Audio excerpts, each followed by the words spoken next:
Hey, look, I'm a little bit too far over now. It's Falcon Paladin coming at ya with yet a bit of a late night Saturday stream.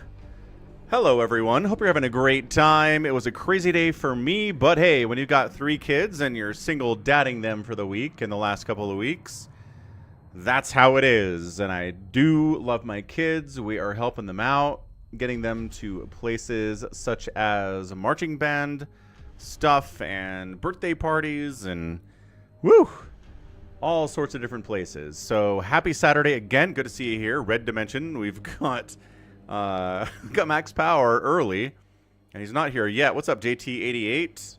Hope you're having a great time. And on the Twitch dimension, what do we got? We got a couple people out there now as well. So I did trim the beard up just a little bit. I do tend to kind of let the beard go a little tiny bit. You know what I mean? Like I let my hair go a little bit long. I let my beard go a little bit long. I start to get shaggy and look homeless. And then I'm like, all right, I'll trim it up. I'll go get a haircut. It's fine. And then I look a little bit better. So that's good, right? I think it is. So yes, apparently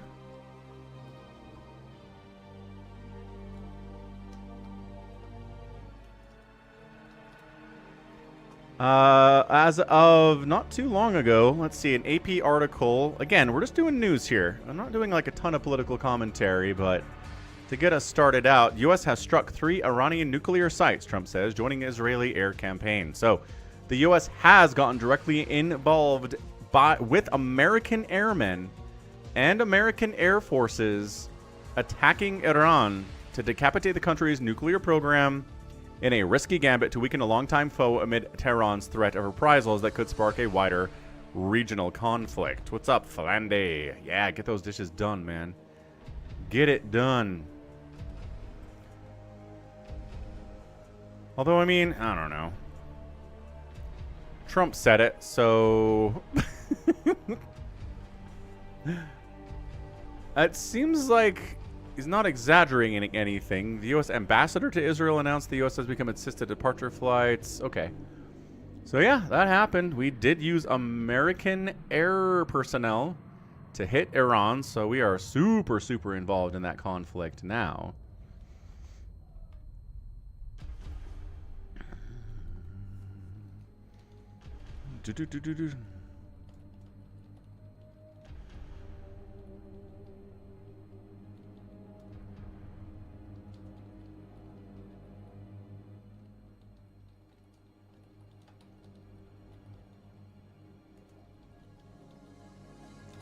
Damn. So yeah, like I said, whew, if America gets involved in bombing Iran using American pilots, and that does cross a line here, intentionally crossing a line. It's not like an accident or anything. So we'll see what we get.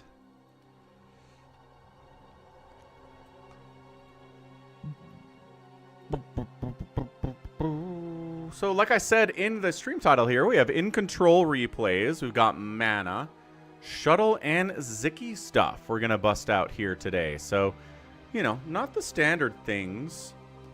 Yeah, all brand, it's, you know, it's not great out there. I mean, depends on where you are and everything else. So, what's up, Top Shelf?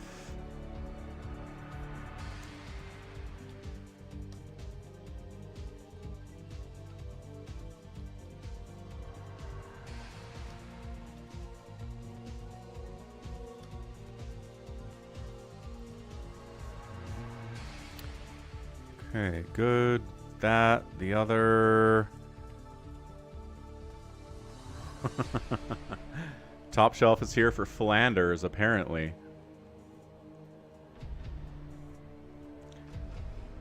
Alright, Kitty McGiddy.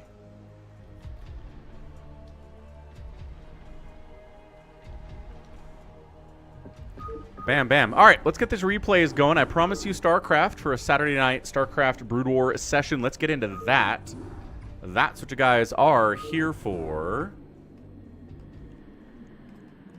Top Shelf is trying to sleep away the entire summer. Worth a shot. Dude, it was like 105 degrees in the Salt Lake Valley on Thursday and Friday. And today I woke up and it was like 58 degrees in the morning at like 9 a.m. And I was like, wait, what? What is happening right now? What? Anyway. It might be BioCarry. It very well might be that.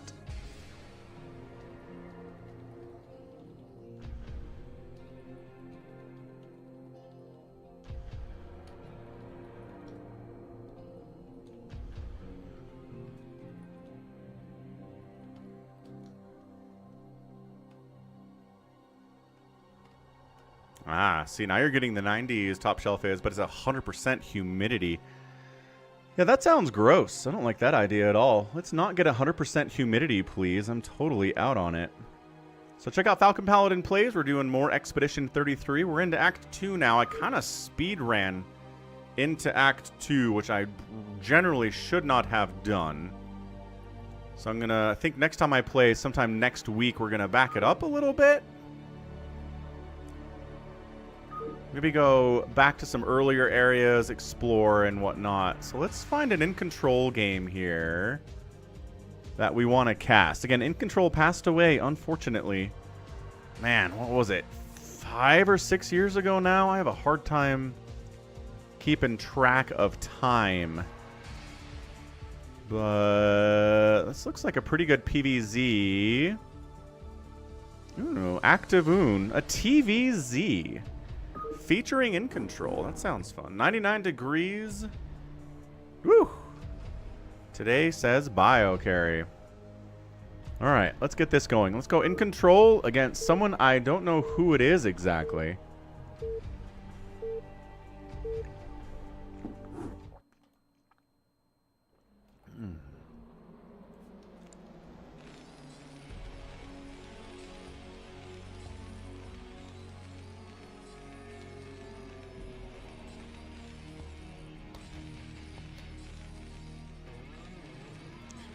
All right, man. Left side of Heartbreak Ridge. Yeah, that's a Terran player. He's blue. His name is aCtivehoon.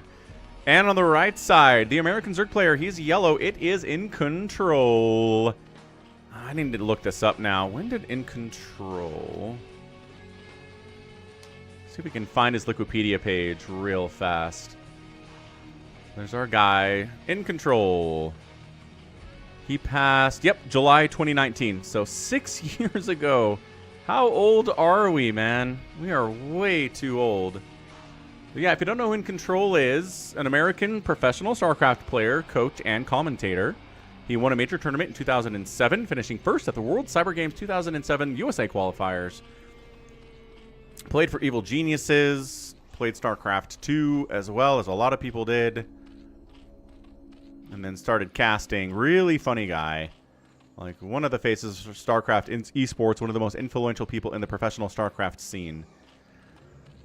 So, yeah, we miss him. InControl's great. Very funny. If you haven't watched the Extractor Trick, by the way, if you haven't watched the, what is it called? The StarCraft Holiday Bash in 2017 or 2018, I think it was. That is such a great time. It's Engineering Bay Block, by the way. It is InControL. It's Day 9. It's Artosis. It's just like a lot of great, great names in the StarCraft scene. Just having a good time for like a week during Christmas, doing a lot of StarCraft casting and everything else. True, Top Shelf.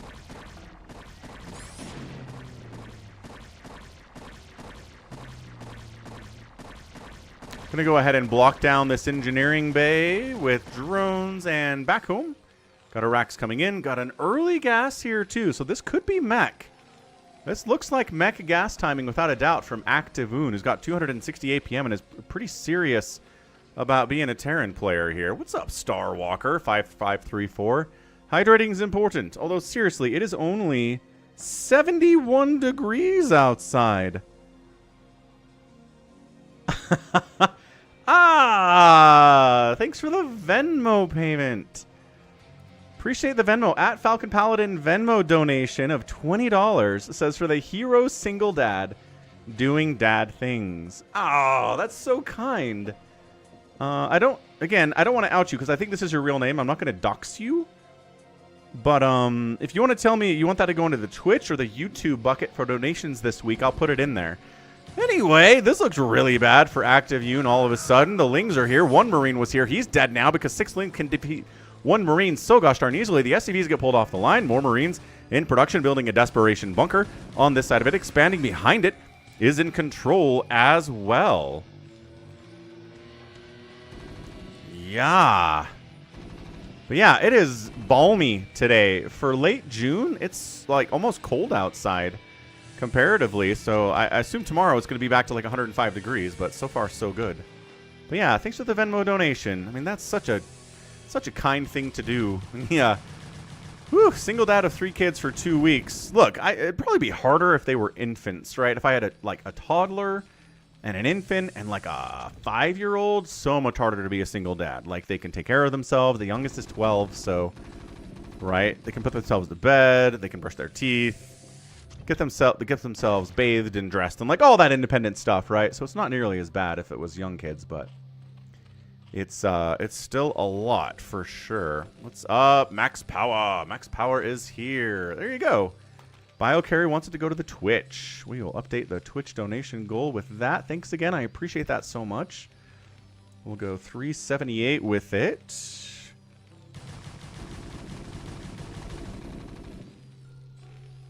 Today is the last day on that goal because it is Saturday.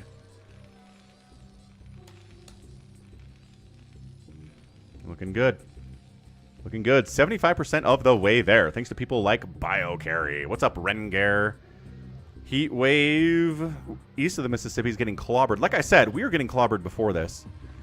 It was ridiculous. Anyway, Hydroden coming in. Sunk into the front. He saw the gas. He knows there's a factory. He knows vultures are coming. And having a sunk into the front is required if a vulture shows up. Because Lings have a hard time handling that. Lair coming in off of 2 bases too. Terran doesn't have a second base yet. This is an older game. Obviously, because InControL passed away in 2019, but also it's an older game just because it's an older game. It's on Heartbreak Ridge. Terran is expanding behind this while you're at it. And eventually, we want a 3rd base, unless he wants to go for some, like, Speedling Lurker Bust attempt, which could be pretty nice. I would not say no to that. Bunkering up the front. Rax is floating. And Machine Shop is here. What do we think? We think Siege Mode? I'm kind of feeling a Siege Mode attempt here out of aCtivehoon. Lost Temple, the version of Lost Temple that had fewer minerals in the main. I don't know if I'm particularly familiar with that version of that map, but I like it. I mean, forcing people to expand rather than kind of turtling on 2 bases is always good to me. Is he going to mine this out? He is. He's going to try to mine this thing out, but he is spotted, yeah? He's not spotted. The barracks can't see this happening. Sounds good, Max Power. We'll get to that on tomorrow's stream, which is in like 15 hours. So set your clocks for that one. Dude, he can't see this. He can't see these minerals getting mined out by this. This back door is going to be open, and he doesn't know. Oh, man. Guess what the upgrade on the machine shop is? Nothing. He just has a machine shop. Okie doke. Sounds like a plan so far. Going to take a 3rd base here. Overlord pops in, sees the 2nd base is getting saturated, and says, I can probably hold a 3rd base. Not going to worry about it. Floating a little bit of cash, but that's just fine. Just fine.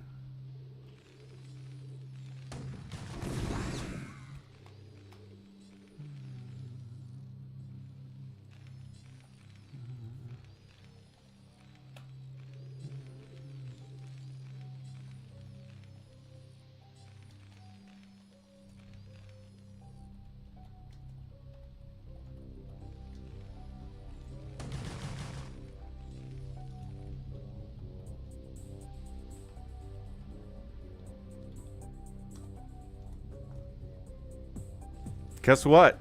The back door is open because the barracks wasn't in position to see that. He can see it now if he's looking. There are lurkers coming in. They're going to set up on this high ground, and SCVs are running. A ton of lost mining time here. And then, bam, lurkers burrowed at the top of the ramp.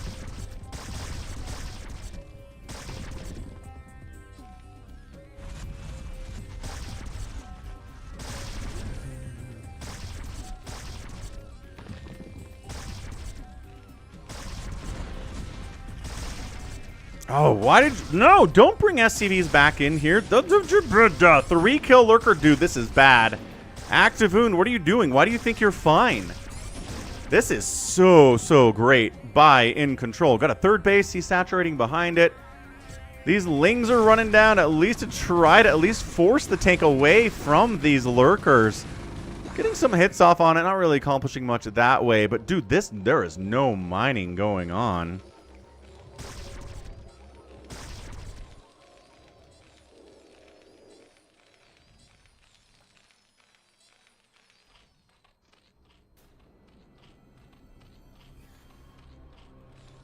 Yeah, so it's a 5-kill lurker there. This one has 4. That one's got 2. This is some really effective lurker stuff. Here on Heartbreak Ridge, this Terran player is making a starport. He's got Goliaths out. Really heavy on Goliaths. I guess mutas are on the way. So a muta follow-up after this lurker backdoor bust, which is awesome. Soup was pretty good, Somicron. It was fast. It was one of the fastest ones we've had. But generally, the European-American events we do, the NA-EU events that we do, are faster than the KR ones for Korea. It was either, like, a lot of it was MaNa, like, cannon rushing or proxying, or, like, getting hit with an all-in. So, it was kind of weird that way. Everybody was trying to play those games fast. Yep, sure was a plan. I have nothing to do with the scheduling, but... you know, gotta have some alternative programming sometimes, you know?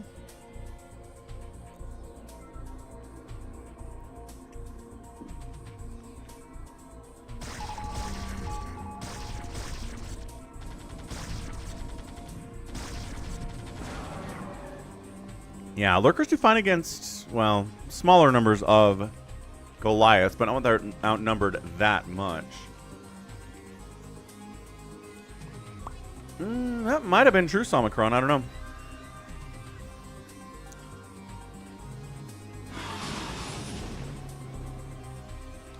Ten mutas are out.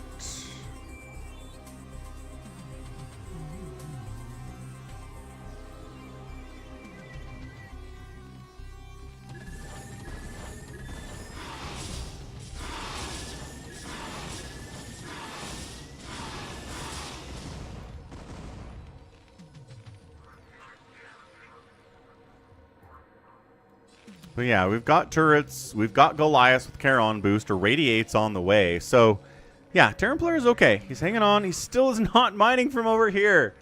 How has he not been able to do anything about this one lurker set up on this high ground? Because he's not getting siege mode. Get siege mode. Kill this stupid... This guy is killing me. This aCtivehoon guy is just crushing. I'll let Laughin'... No, you can tell Laughin' Games yourself you felt that it was rude. I just show up for the events. Look at this! And then turrets die... Oh, well, I sort of did. I sort of did.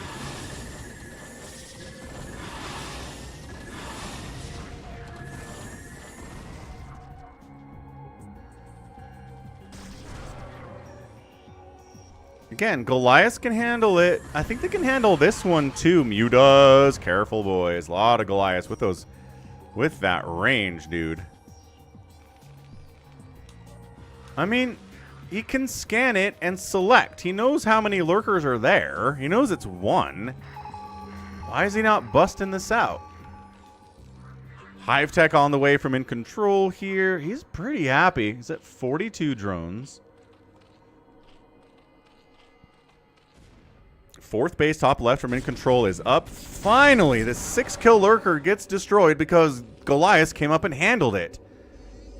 Now the Terran can actually... Boom. The Lakers are in the process of being sold. Yes, Omicron. Apparently, one of the minority owners of the Lakers is just looking to become the majority owner of the Lakers, and the majority owner is going to sell their stake. The Bus family is what it's called, is going to sell their stake in the Lakers and give them to this dude who also owns the LA Dodgers, who are a Los Angeles area baseball team. So he's really a known quantity in the sports world. And we'll see. Could be interesting for the Lakers. I mean, one of the things is that people say that the Bus family ran the Lakers kind of like a family business. And that when the Dodger owner comes in, he's going to kind of update it, modernize it, throw some more money into things like scouting and facilities and stuff than the Lakers had. So that could have a positive effect on the franchise for sure. Yeah, I mean, it's kind of 10 billion, but again, it's the total valuation of the franchise is 10 billion. But this minority owner already had like a couple billion, right, of value there. He just bought out somebody else to bring his ownership up beyond 50%. So he's a majority owner. He's not the sole owner of the franchise. It's complicated, but yeah, the valuation of the Lakers was at 10 billion. Yes. The Celtics sold for 6 billion a couple of years ago. So the valuations of the franchises just keep going up and up and up and up. I mean, it's a pretty solid investment if you bought one of these things back in the 80s and 90s, right? Yep, that's what I said, Top Shelf. You got it. All right. Yeah, there we go. Somicro knows what I'm talking about. Engineering base sniped by giant Mutaball with +1 Carapace. Adrenals on the way. Consume is on the way. This Terran is just so far behind right now. It's a 4-basing Zerg versus a 3-basing Meching Terran. It's 135 to 99 supply in favor of the Zerg player. He's going to Scourge this engineering bay down. Just because it was so injured already, it was worth it. You don't want to Scourge a full HP anything that's a building because it's a waste of Scourge. But if you're going to kill it with a couple Scourge, go for it. I think that's a fine move. I'm not going to complain about that. Top Shelf is trying to pick fights with soccer fans. Good stuff. Good stuff. Sounds like a Top Shelf thing to do. I thought for sure he'd get a 3rd base. He's just like, nah, man. We're going to 2-base this thing. Let's go.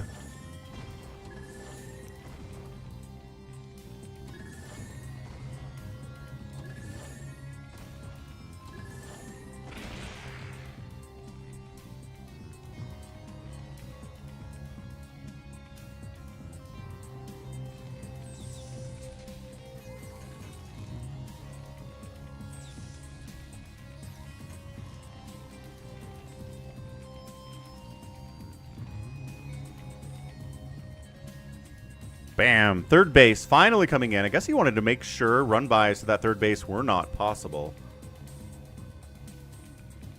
But here comes the Swarm in control, swinging in. Big Hydra Ball. Lurkers, Defilers, Dark Swarm. Woo!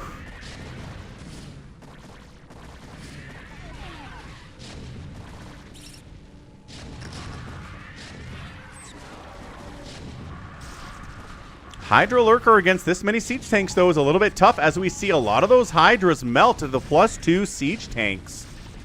Yeah, Hydra Lurker against pure mech is just kind of like, I don't know, man. I don't know, man.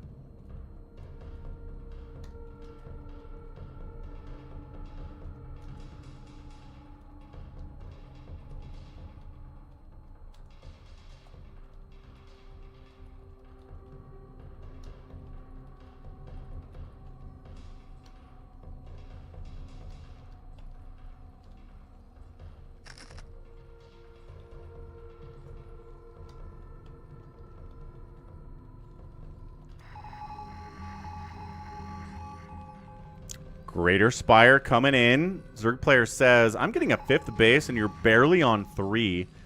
Let's deal with your tanks with Guardians. That sounds like a lot of fun. Was this game played the week Terran thought mech worked against Zerg. This Terran playing almost like this is a TVP. Yeah, I mean, mech works against Zerg. It sure does, depending on what the Zerg player is doing.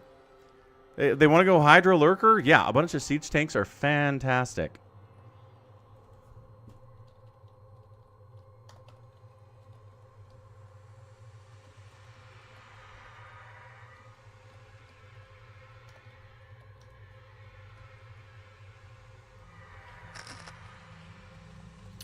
Well, yes. I mean, part of it is he only took the whole map because the Terran player refused to clear out the one lurker up on this high ground for like 10 minutes. So it put him on the back foot. A better Terran player clears that out, gets his third base faster. He's being more active with vultures, right? He's making pushes into the natural base, into the third base. This Terran seems to think you can sit back on 3 bases, wall off Heartbreak Ridge, let the Zerg player do whatever he wants. Look at him expanding down here too, and then win as the Zerg player tries to walk into your tanks over and over, and then you just get more cost-efficient trades and you win. Problem is that we've got Guardians, and Guardians do a good job breaking this kind of stuff. Irradiates are going to be a problem.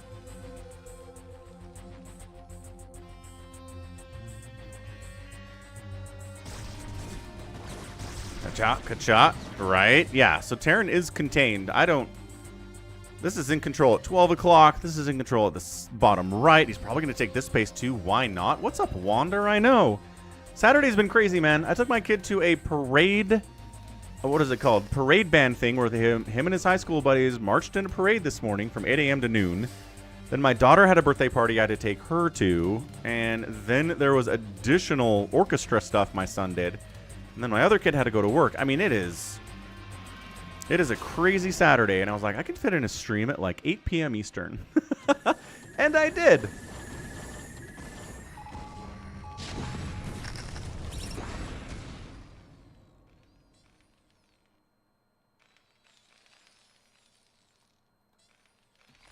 Three-2 hiders are pretty good. Look at it. He's taking center. Like, InControL is having the best day. You know, Wander, gotta give the people what they want is what you gotta do. Even if you're single dadding for, 2 weeks in a row now. Whew.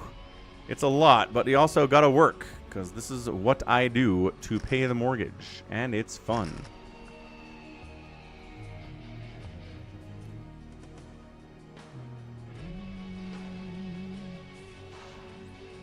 Yeah, InControL is just, hey man, I never get to take the center of Heartbreak Ridge. This is the best game in the entire world.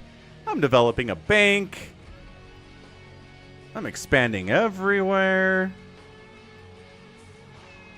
I'm getting +2 flyer carapace for these Guardians and these Hydras. And he's like, I don't know how cost efficient this mech has to do. What's up, Joy? Happy Sunday to you. Good to see ya. It's been a minute. Yeah, we're going to have the actual Sunday stream for me in about 15 hours, so watch for that. But this is our Saturday stream for the week. What's up, Ebster? It's not looking like a good game for you, Ebster. The Zerg player has the entire map.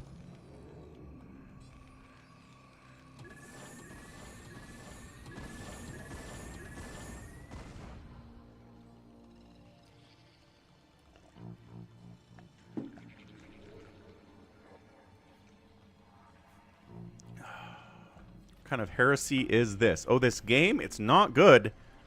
Zerg player has the center on Heartbreak Ridge. I know, tell him to uninstall. Absolutely.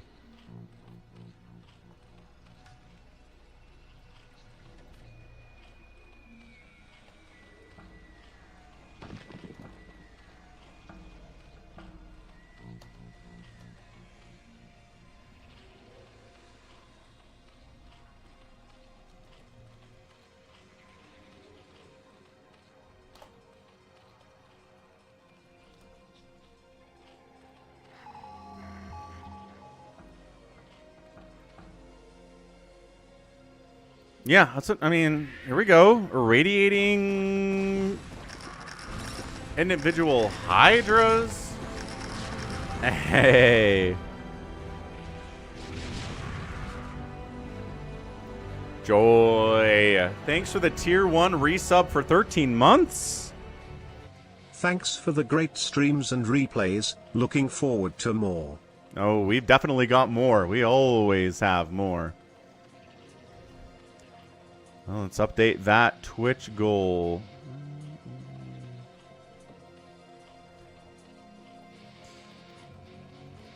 Getting closer with that support from Joy. And I'm surprised he hasn't taken this base yet. This Terran, look, there are Terrans on the ladder who play like this. They get 3 bases of mech. They sit back. They wait for the enemy to attack, and they say, bring it. It's really hard for you to get cost-efficient trades here.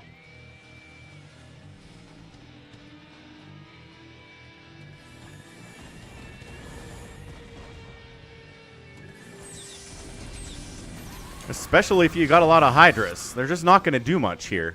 Queens, look, if you have Cracklings and Hydras and you spawn Broodling all of these tanks, then yes, this works. This totally works. But that's not what he's doing. I don't see any Queens. The Guardians are going to be awesome. I like Guardians in this position, at least until the Irradiates show up and at least until the Goliaths start marching in here too. Yeah, Wander, we're talking about that in the Discord server right now. I'm kind of keeping track of the conversation, making sure nobody gets too mad about it. But I think we're doing okay. I think everyone's all right. We did cover that at the start of the stream, too.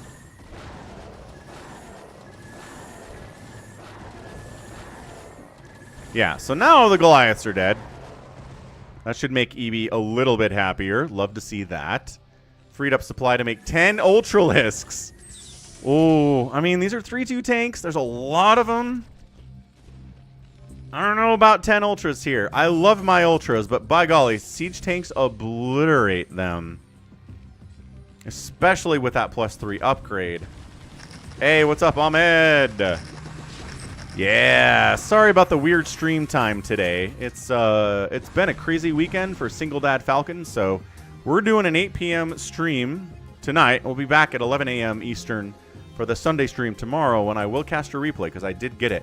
Next time, please put the word Brood War into the subject so I don't lose it, Ahmed. Okay, so now we have some Queens. Cool. We've got Queens out. We can spawn Broodling the tanks as long as you can get close enough to them. What are you what? Why do you think you can expand out here? What's up, Savior Sword? Why do you think you can float your command center out into the darkness and get away? Oh, he's going to infest the command center. He wants... get some spawn Broodlings off. There are too many Goliaths here. He's getting some spawn Broodling. He's spawn Broodling individual Goliaths, which... And he's losing the Queens for it. Those are not good trades. That's a Goliath for a Queen. Queens are so expensive. That Plague, I think, maybe caught more Zerg units than Terran. Here come the Ultralisks. They've got full upgrades, but these tanks... They dying, man. I think the Terran might be able to hang on and take this base, which I don't know if that's all he needs. This center base being taken by the Zerg is so bad, though. It is so bad.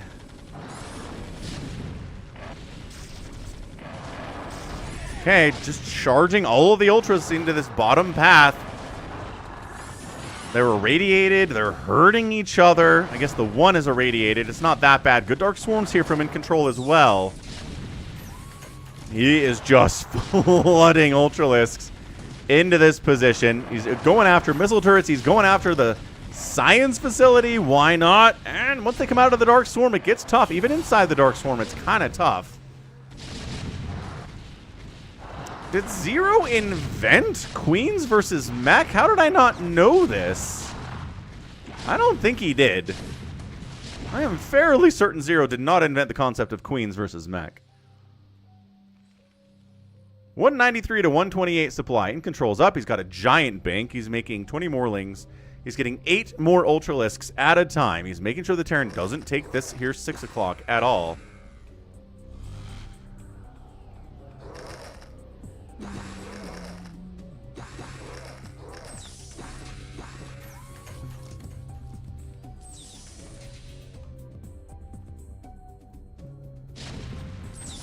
All right, charging in again. D-Matrix in the front. A lot of unsieged tanks. Then the Dark Swarm comes up, so it's time to siege up those tanks. And it's just so many Ultras inside this Dark Swarm against these tanks. InControL taking it to him as much as he can. I mean, the Ultras are dying. They're not getting good trades, but when you have this much of a bank and the Terran is sitting on 100 total minerals, you can afford to do this.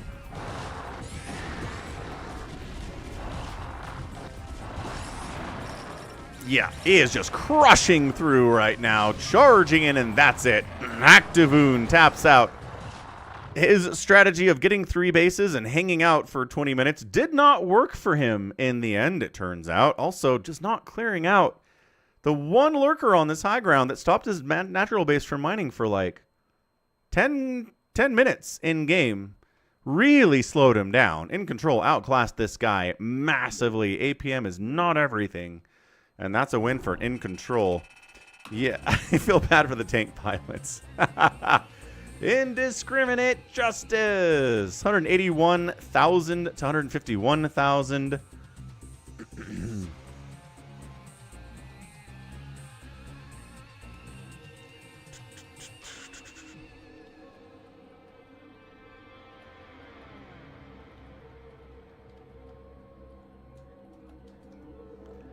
Boidon, boidon. 8-0 build. I mean, this is just an outspend by a massive amount, too.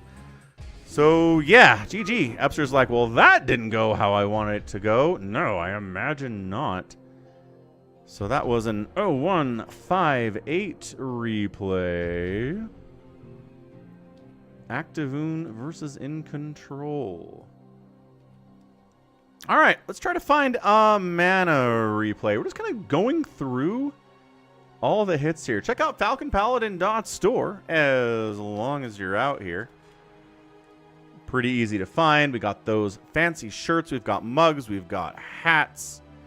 We've got all sorts of great merch out there for all of your merching needs. All right, MaNa replay. We've got a bunch of them here. Let's do another Heartbreak Ridge replay between somebody named Choosy. Let's get a prediction rolling out.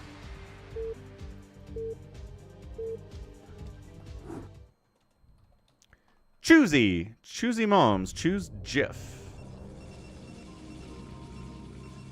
Man, good marketing sticks in your head for decades, man. I think that's an ad from like 1985.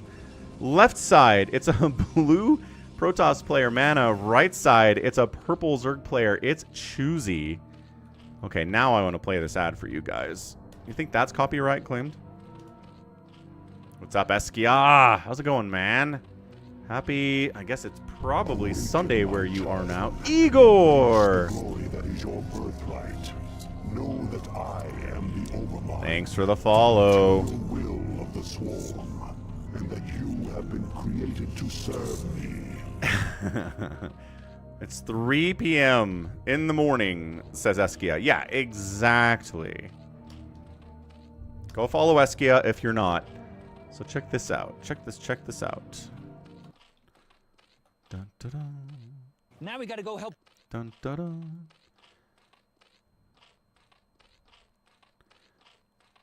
I should really just get YouTube Premium. Good golly, these ads. It's an ad in front of an ad. All right. Let's see this. Here.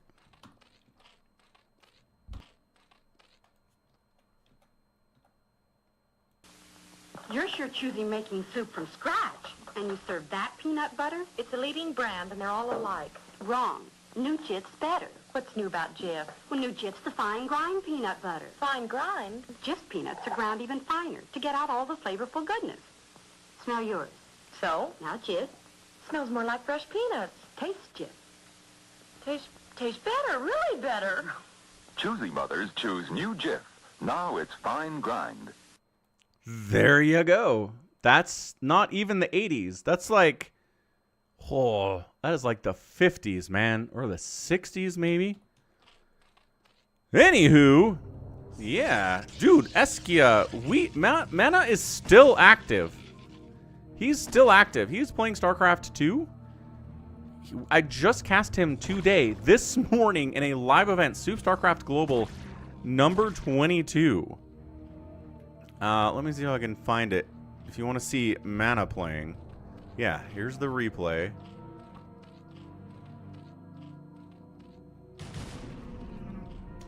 So this is MaNa playing StarCraft 2 in 2025. Alright, we got Lings moving out. There was a pro block up here by MaNa. He did go Forge Expand. So he's got a gateway, he's got an expansion, he's got a cannon coming up. He should be okay. With 5 Lings coming in, we're risking a couple Lings getting inside the main base and scouting, though.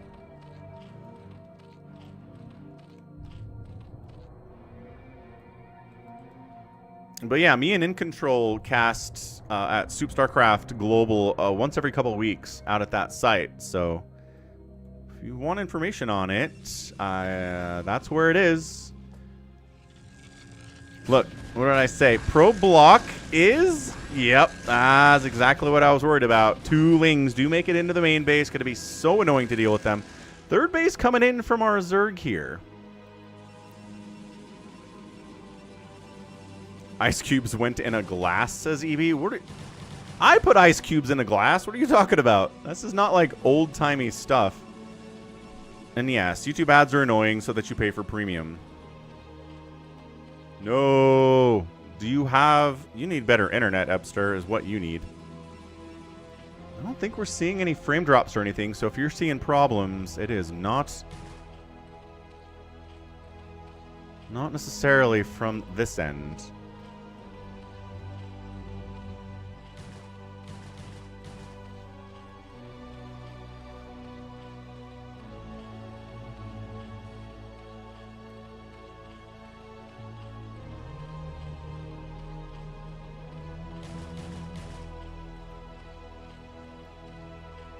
Macro Hatch coming in.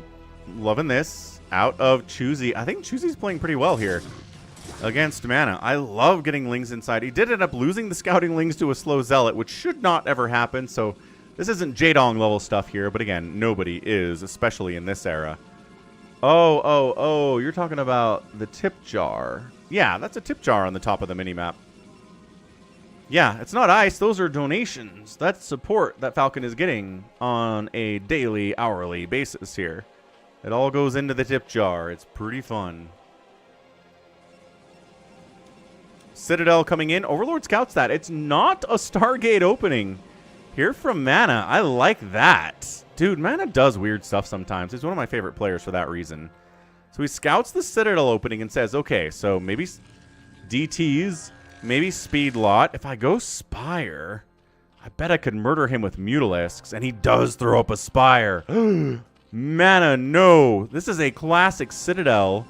Wow, I guess he's getting a Stargate now. Maybe it'll work out for him. What's up, this Jong? So I don't think ads are very effective. Who reacts to ads? Boomers?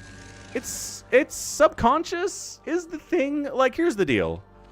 I've never once looked at a peanut butter commercial and been like, yes, I will now buy Jif. But I know the jingle that they were using back in the 60s. It's in my head. That's it. Save Your Sword had something. MasterCard, priceless, right? I've never had a MasterCard in my life, but I know that slogan from the 90s. The ads get into your head, man. And for everyone that it gets in their head and they don't buy the product, it gets into more people's heads and they do buy the product.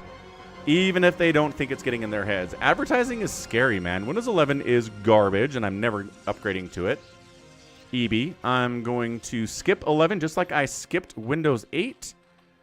And everything will be fine. I'm sure that Windows 12 will be better than Windows 11. That's how Microsoft does this. It's the pattern.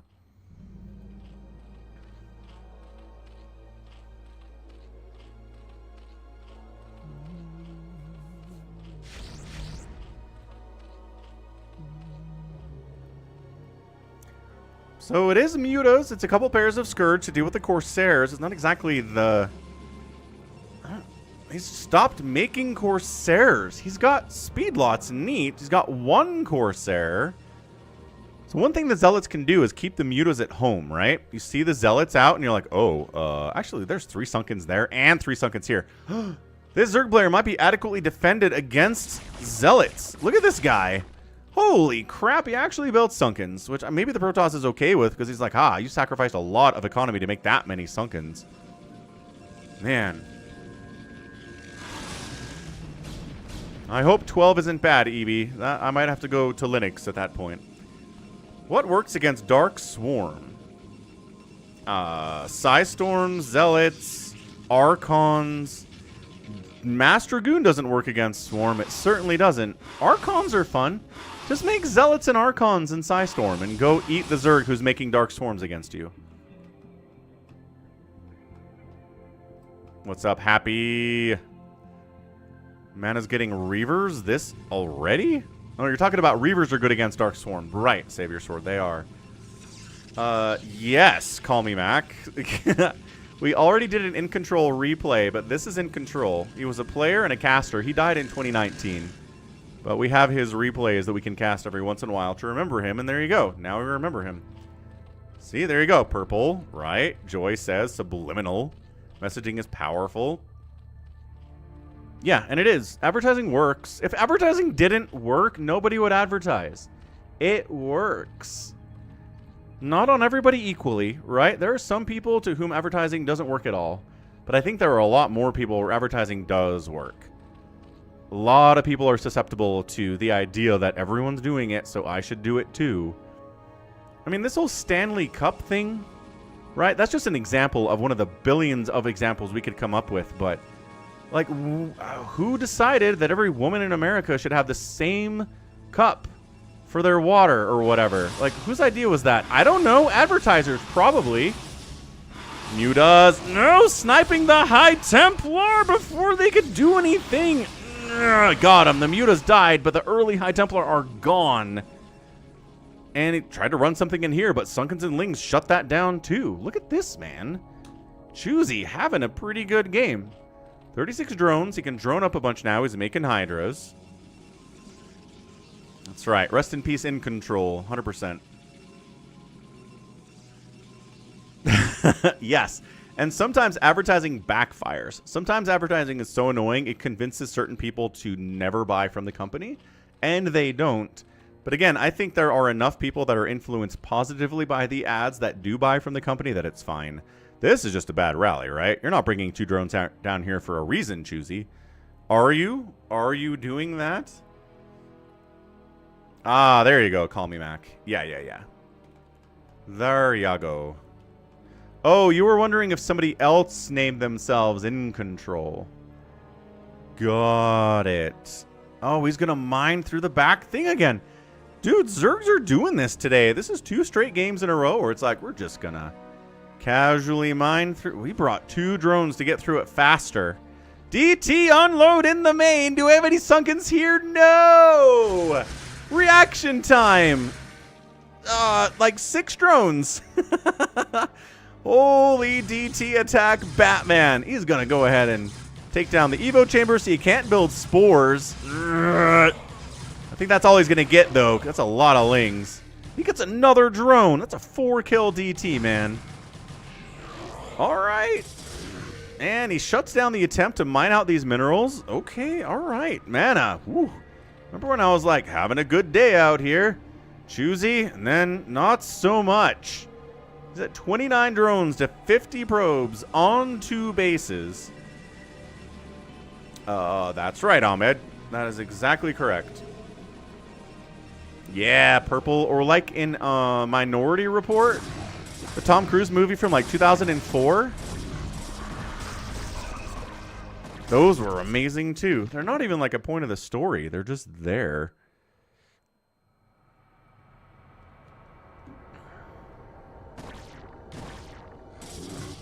Singularity charge on the way. So we're Zealot, DT, High Templaring, but there are Dragoons in production. They're going to have their upgrade here soon too.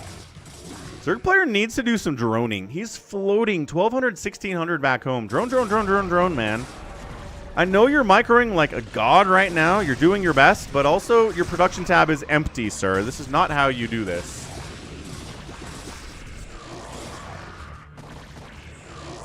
Okay, sniping out some High Templar. Good target firing from Choosy. Is he going to expand down here? No? Okay, that's fine, I guess. Don't have to do that.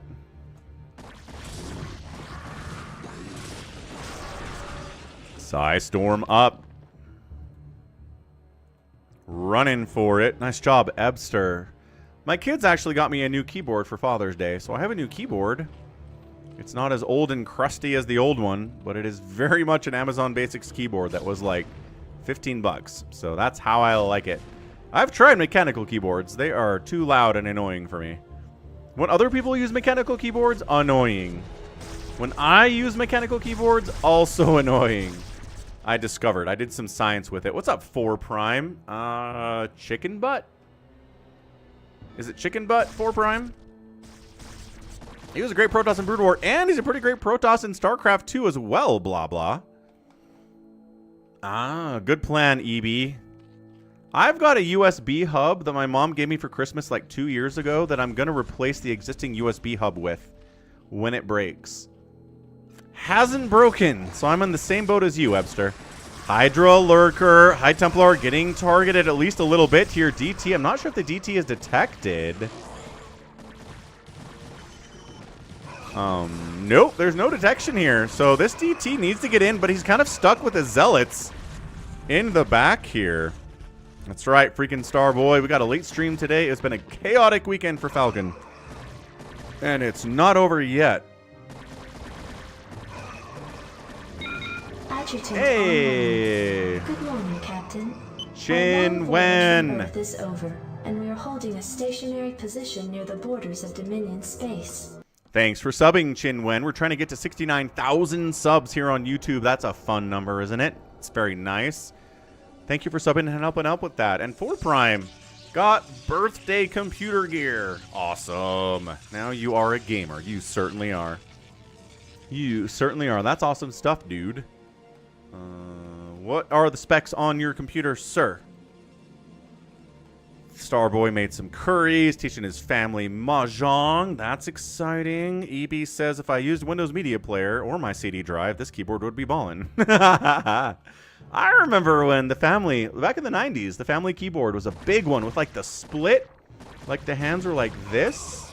You typed like this instead of like this for like ergonomic reasons. And it totally had like a Windows Media Player play, pause, skip thing on it. Trying to defend this base. I don't know if that's going to happen. The Psystorm has been good. The Zerg player's down 140 to 58 supply. You're going to lose this hatch. It's 3 base to 3 base. The economy, it's 37 drones. He just didn't drone up when he needed to. He had enough money to get up to like 50 drones on 3 bases. And really power up. Macro hatches.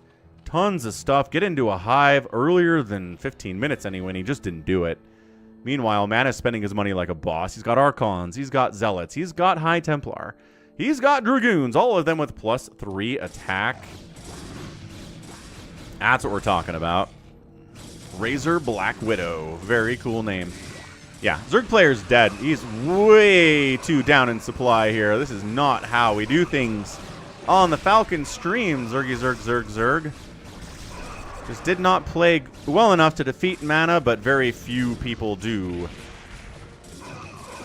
Man, graphics cards are expensive on it. Yeah, I mean, I kind of feel like both losses today were self-inflicted. You just had a situation where the losing player screwed something up real bad. And if you have a screw-up that's real bad in a game of StarCraft, you're probably going to lose it. That's usually how it goes. So, Zerg player's dead. He's not tapping out yet, though. He is, he's like, but I've got Sunkens at the 3rd. You can't possibly defeat my 3rd base. It doesn't really matter, friend.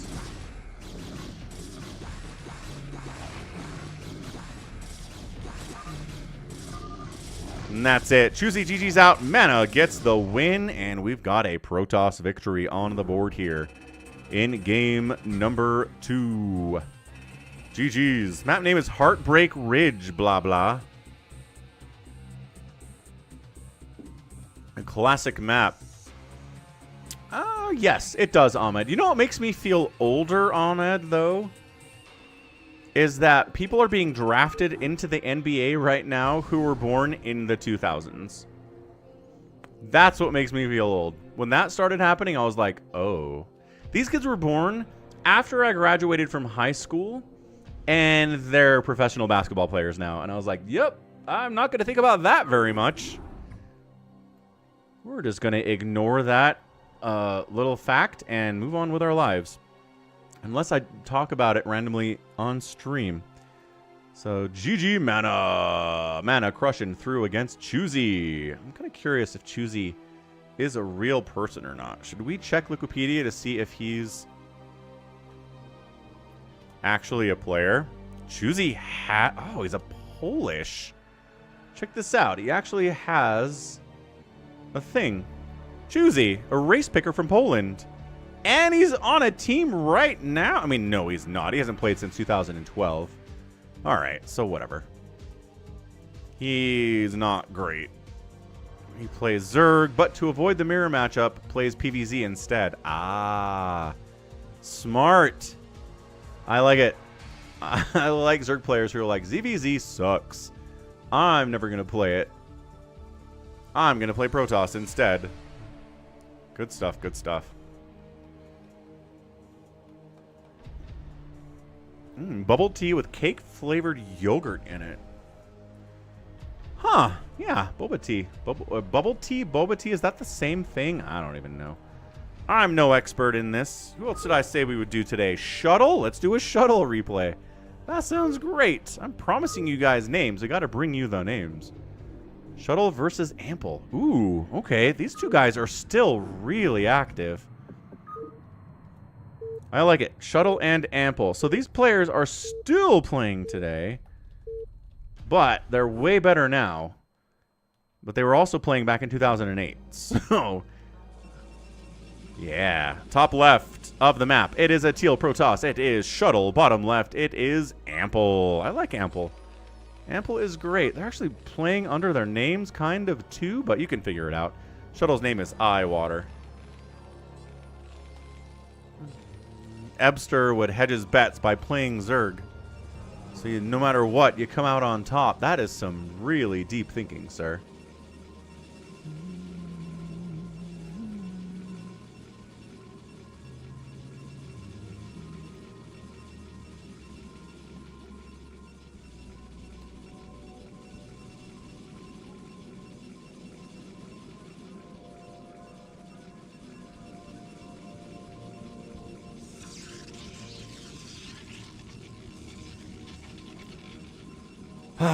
All right, PVT shenaniganry here. What do we got? Acoustic Color is watching, as well as Jat00700. Dude, the early reviews for 28 years later are not good, folks. Pezmage, one of my subscribers, went and saw it, and he came back and said, what did he say exactly? He put it in the TV show's Discord channel. He said, saw 28 years later. It's certainly a movie I watched. What's up, Big Crazy? Purple's gonna back the Protoss. Go join the Discord server. We can talk about movies and like current events and StarCraft, and it's very fun.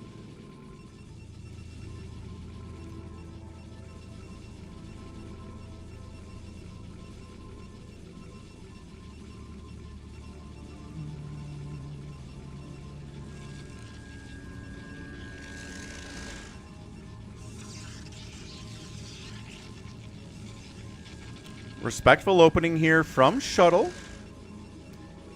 Not going to expand before Cybercore. And it's going to be a Rax down here for Ample.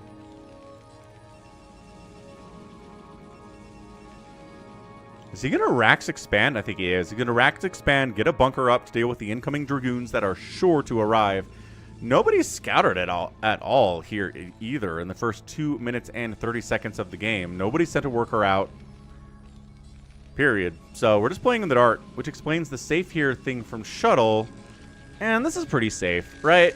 You get an expansion out early, and yes, you have to invest in a bunker and a couple Marines, but you get that second base out way ahead of the Protoss, and the way they get back in the game is by attacking your bunker and draining a lot of money out of your bank that way. So we'll see.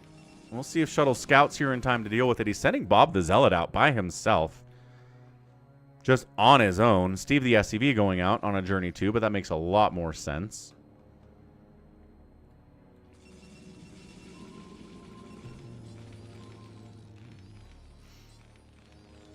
And so far, pretty standard stuff for about a 2010-2012 PVT. Regular opening from the Terran. This opening is still here today for the Protoss. Nothing weird about this. What? What's up, Ed? The Zerg bases have been destroyed. They're not even in this game. They were so heavily destroyed. America and President Trump did that. All right. Well, nice job, America, I suppose. Now it's time to expand, right? You recognize we're bunkered up. There's not a lot going on in Terranville here. He's not opening up double factory off of one base. He already has a second base. Time to expand yourself. Maybe get a third base while you're at it. Work on range for the Dragoons. There we go. And then fire on the bunker when the time comes. Yep, additional factories coming in here for Ample. 1, 2. Gas on the way. What do we think the first upgrade's going to be? Spider Mine. Seems like a fine move always.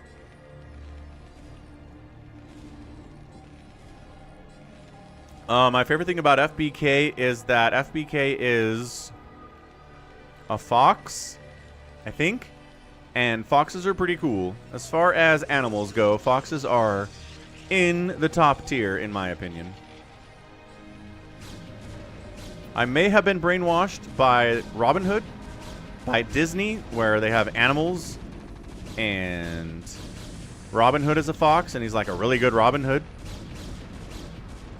But that's my answer. So, bunker getting shot. 3 Dragoons means 3 SCVs, and you can just keep at it forever. Siege mode is on the way. So the first upgrade was Siege. I'm going to just get a Siege tank plopped right here. If you get too close, the Dragoons will jump on that tank and try to kill it. You got to watch out. Yep, 4 Dragoons pop in, and Shuttle knows. Shuttle knows exactly how to do this. Another SCV gets pulled in. Yeah, this is just a thing that's kind of gone by the wayside. I can't remember the last time I cast a game from 2024 or 2025 where this is happening. It's kind of fallen out of the meta. I mean, it's the Terran who does it. If the Terran does this, really the only response from the Protoss is this. So it's not the Protoss's fault, it's the Terrans. What's up, Jinx? Yeah, Starboy, it's true. I'm brainwashed by Robin Hood, the Disney Robin Hood, insofar as I think foxes are cool, but I'm not a furry. Unfortunately, like a lot of people are, thanks to Disney's Robin Hood. That's happened. Repair up. Oh my gosh, it's so close to busting that bunker, but Ample knows what he's doing. Siege mode is done. There's the siege sound. And Kerchow. There we go. Robbie, late today because I've been single dadding it for the last 2 weeks, and the last 2 days have been insane. I didn't even stream yesterday, and I was like, I can't go 2 days in a row without streaming. I must get something, so I scheduled out some time today to get a stream done late on Saturday. JT88 says, what's up? SS1 Mega says, somebody said furry, Lamau. That is correct, Starboy. That's what I'm saying. Engineering Bay Academy, worried about potential DTs, but no. It's Reavers, though, so that's fun. What does the fox say? Yeah, I mean, that's a song that's in my head either.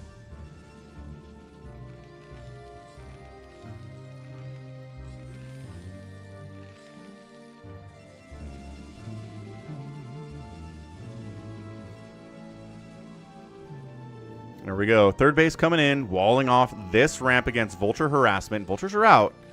They almost have their speed upgrade, and they almost have Spider Mines because they're being double upgraded right now. There we go. Spider Mines is done. We're going to chunk those down for sure.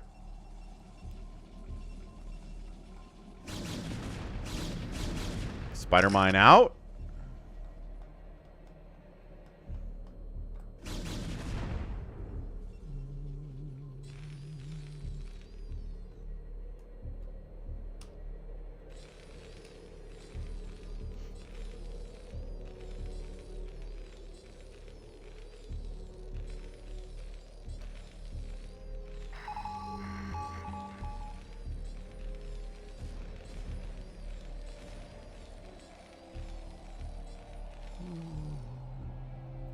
Nice block of the ramp there with the Dragoons. Jinx, do you mean you've been here the longest, or do you mean like oldest by age? And Somicron made it home. What a day. What a day, what a day. Oh, I need to update the calendar for the podcast, don't I?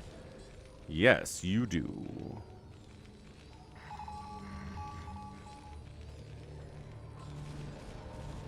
Vultures scout the Robo Bay. They see the shuttle too.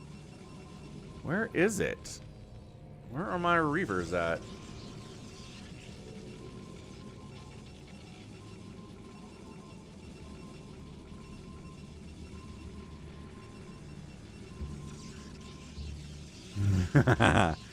Long day for Somicron. I hear it. I hear ya.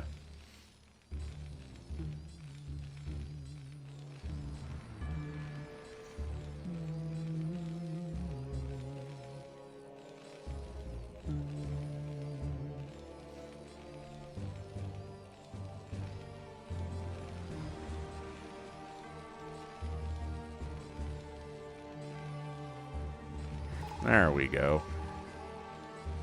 We gotcha. Is he not? Where are these Reavers at? This is an OBS. It's like he made Reavers and he's hiding them. Did they die? No, he's just parking them with his army. I mean, by that, them, I mean one. OBS down.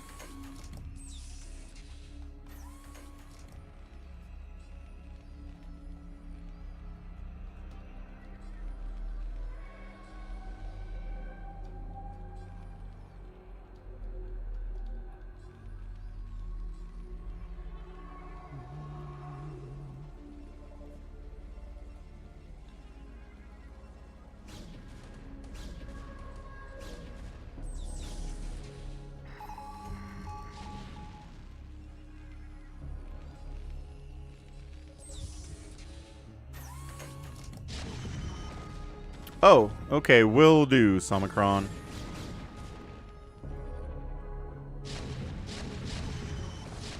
Bam, updated. Anyway, trying to delay this third base, handful of Dragoons.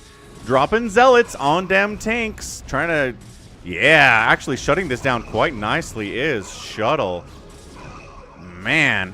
And he wants the command center. He's not going to get it. Gonna lose a couple Dragoons in the process.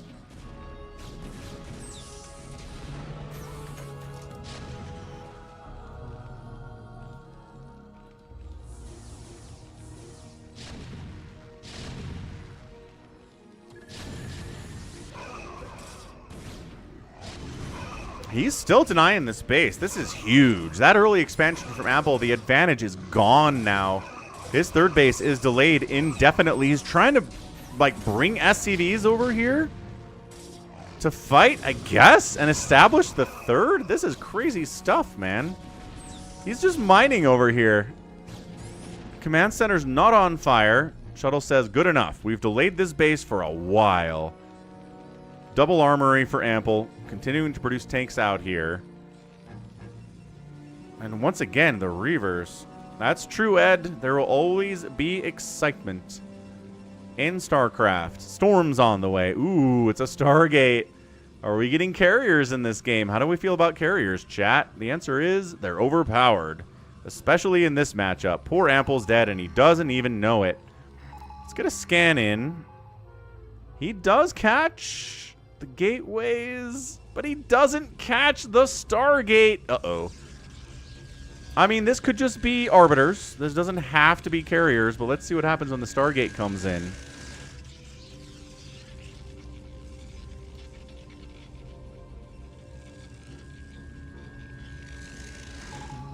Now he scans in and catch. No, he misses it again? No. What's up, Star Runner? Oh, no. Oh, no. Look at this sneaky ninja fourth base down here by Shuttle, too, that has not been scouted by Ample. It is Arbiters, so it's going to be Arbiter tech. Not carriers, but still, I don't think Ample has any idea this is coming, man. I don't... Yeah, it is,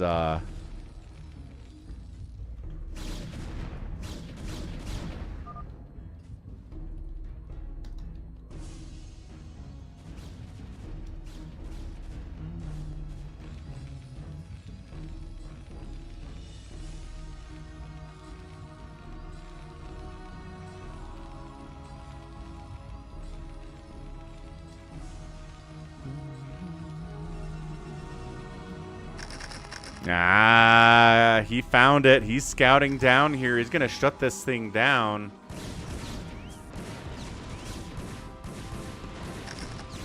Meanwhile, Storm drop on the SCV is evacuating. Good hits. 55 SCVs to 68 probes. High Templar has 9 kills before he gets blown apart. This base, I think it's down. These are Vultures with plus, well, not +2 attack, but there are enough of them.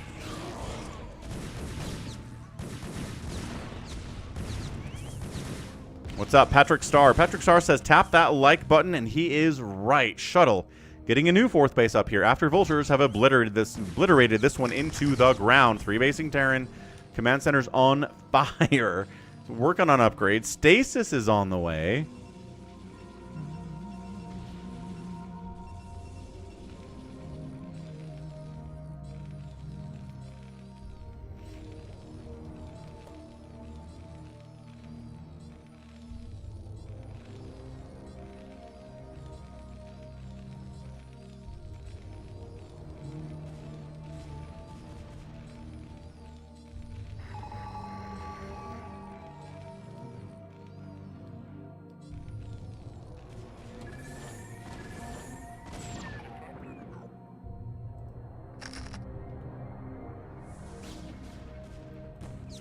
I love this one Vulture. Pow.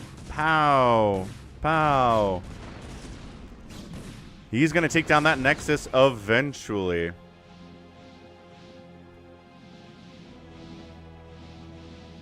Sounds like a fun idea. Jinx, StarCraft 3 will be a mobile game. Ebster, we've established this. I'm not going to play it.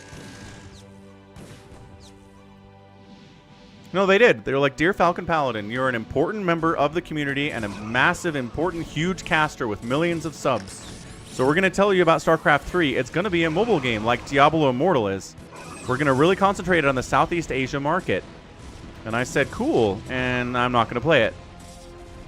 Charging in, though. Shuttle jumping in. Yeah, coming across that bridge with +2 tanks behind it. A little bit dicey, but just trying to keep the Terran contained on 2 bases as much as possible. Starboy, something new. We've got a new thing from Savior Sword. And a new thing from Happy as well that we want to try.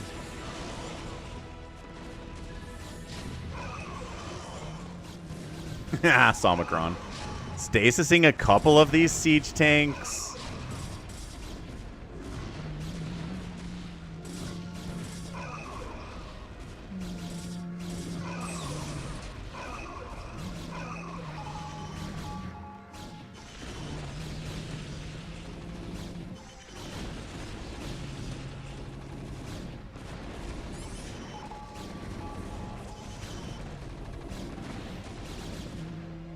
Sounds good, Starboy. Bunker not busted. This bunker's had about 80,000 minerals used to repair it, and it has not died yet today with those unupgraded unupgraded Marines inside there. Top right base from Shuttle is coming in. Ample has not been able to get a 4th base. He's 3-basing it. Again, in PvT, it kind of works a little bit better. But it's 140 to 103 supply. Protoss is up by a big margin here. Shuttle's incredible. That bunker killed the Arbiter? Missed that. Amazing. Adjutant online. Good morning, Captain. Our long voyage from Earth is over, and we are holding a stationary position near the borders of Dominion space. This is a huge attack. He's just flooding pressure after pressure here on top of Ample across this bridge. Killing tanks as much as possible. Thank you, Tiago, for subscribing. Tiago Alonso. Getting closer to 69,000 subs out here on the YouTube, so appreciate it, sir. What's up, Calvin? I don't know, Jinx. I am not that kind of a creative person, and I don't have a lot of free time. But, I don't know. Maybe you could source other people in the community who've been around for a while. Okay, pushing down right. He did save this Nexus. 47 hit points on this thing. I don't know what saved it. There was only one Vulture attacking it, so not that big of a deal. Zealot's going to trigger like 10 Spider Mines at once. Yeah, good cost efficiency there, Zealot. I'm okay with that. For sure. Yeah, well, I don't know. I would say Day9's probably was the best guy in the community. He married a model. Well, Day9 did not marry a model, so if that's what we're measuring it by, then yes, fair enough. Hallucinations on the way from Shuttle. That's a lot of fun. Who was saying they maybe have seen this game? Purple said. Purple's like, have I seen this game? You've seen PvTs on Fighting Spirit before, I can tell you that much. You've definitely seen that. But have you seen Hallucination getting researched by Shuttle? Let's go. Big fan of that.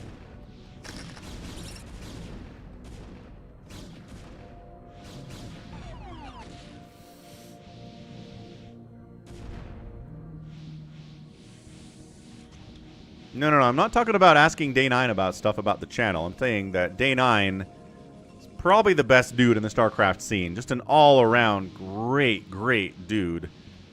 InControL was a good dude too, but he had like an element of like mean-spiritedness to him, like a little bit of cruelty to him that he showed every once in a while that I don't think Day9 has in his body. Not sure he has that. That's the difference.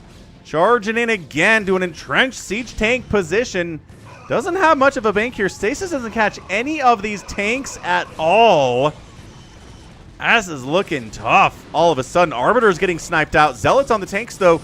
There we go. Where are the Vultures? Why are we not saving the tanks with Vultures, Ample? What is happening right now? Rah!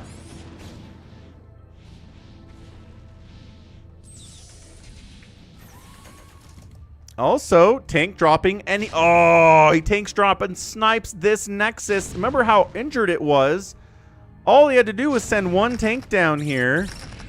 Oh, the DT doesn't even save it. The DT gets wiped out by a Spider Mine. This is a crazy game. I still think Ample's dead just because he's down about half supply to Shuttle, and Shuttle's economy and macro have been absolutely through the roof right now.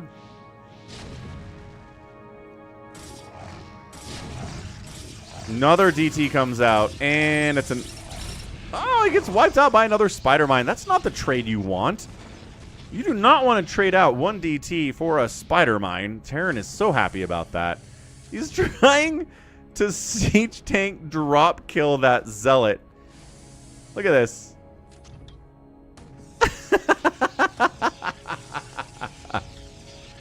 When was the last time you saw this even attempted? He gets it. What a boss. Then he's like, fire it up again. Wabam. Probe down. Taking hits. Keep making stuff down here, and I'll keep killing it, says Siege Tank Sam, the hero of this game. I mean, they're going to lose the game, but that's some pretty fancy stuff, without a doubt. What's up, Yimmy? Happy Saturday. Probably Sunday for most of you, but I'm calling it Saturday because it's Saturday where I am. And in America, it is all Saturday, no Sunday yet. Trying to sneak a 4th base down here. Kind of a big fan of it. But look at that Protoss. 1, 2, 3, 4, 5. No, doesn't have the 6th base yet.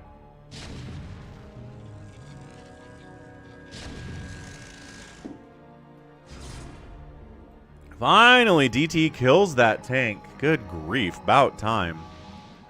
Ooh, +1 air weapons coming in. Is it just for the Arbiter attack? Shuttle, you're crazy. What's up, Jose?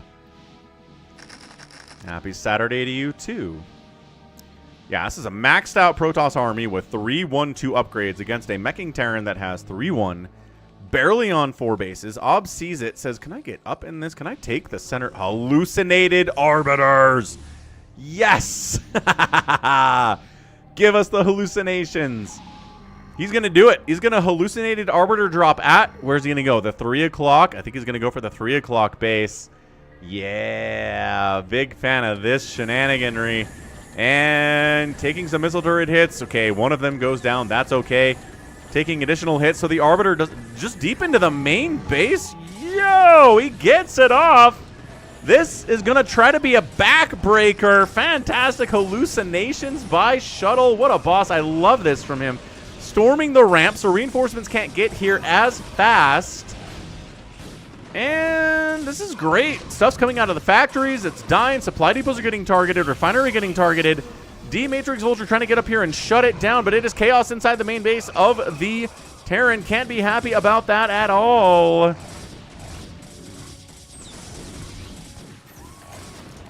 And then an attack into the 6 o'clock while he's worried about the main base. And yeah, 2 Spider-Mines are not enough. GG.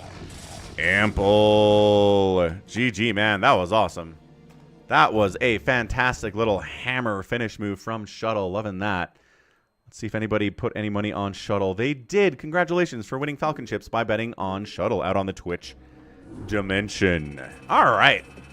Great game from Shuttle. Just really delayed that 3rd base from Ample for a while. 4th base just never really got up and going all that much.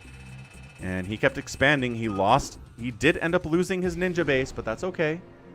You know, you can lose ninjas and be all right if you're up ahead enough. Okay, let's do one more Sziky replay because I did promise a Sziky replay for the day. Let's go into the Sziky folder. But yeah, tap that like button if you're watching on YouTube and you're enjoying the stream. About 23 of you have already, which is much appreciated. Yeah, man. Hallucinations. Good stuff. All right. Let's head in. Again, check out Falcon Paladin Plays for all of your Falcon Plays other stuff needs. If you heard about this Claire Obscure Expedition 33 thing, you want to check it out. Falcon's got a whole playlist dedicated to that one. Playing it. Probably going to play a bunch next week as well. So let's try a Sziky game. He's Hungarian. Not a lot of great StarCraft players from Hungary, but Sziky is probably the biggest name from that country. Let's see how he does. Let's go find a good TVZ maybe. I'm just scrolling through. You guys can't see it because I don't want you guys to get spoiled. Yeah, here we go. This is good. Heartbreak Ridge again. A lot of these old replays are on Heartbreak Ridge. What's up, Jason? That's right. Late night stream. I do try to mix it up on you guys.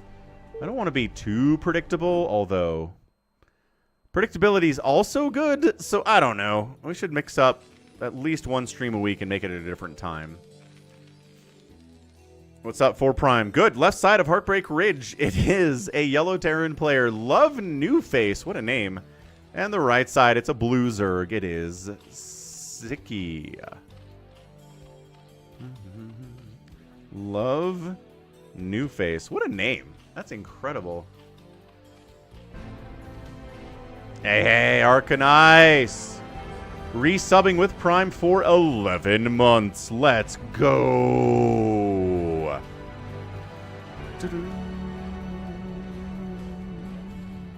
Hey Falcon, it's somewhere I'm happy weekend. It is summer. Brian doesn't know how to say it's summer. Actually, it's a lot of M, so it's more like it's summer is what that was. It's hard to do a lot of M's if you're Brian, I suppose.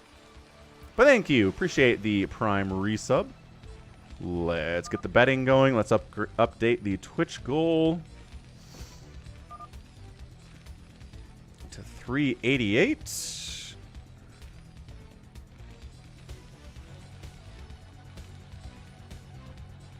Quabam. Quabam. Excellent. That's how the summers say, or mosquitoes say it, Star Runner. Yeah. There was a post I saw the other day that's like, man, mosquitoes, look, I'm okay with you taking my blood. I have a lot of blood. I can spare it. But why you gotta make me itch? Like, that's the deal breaker here. It's like, that's a fair point, honestly. No, except that they do, you know, carry diseases. A lot of bloodborne illness come from mosquitoes, like malaria, so can't exactly be chill. But yeah, if they didn't itch where they bit you, a lot of, you know, more people would be cool with them. They're not very good at this. Star Runner's not okay with it either.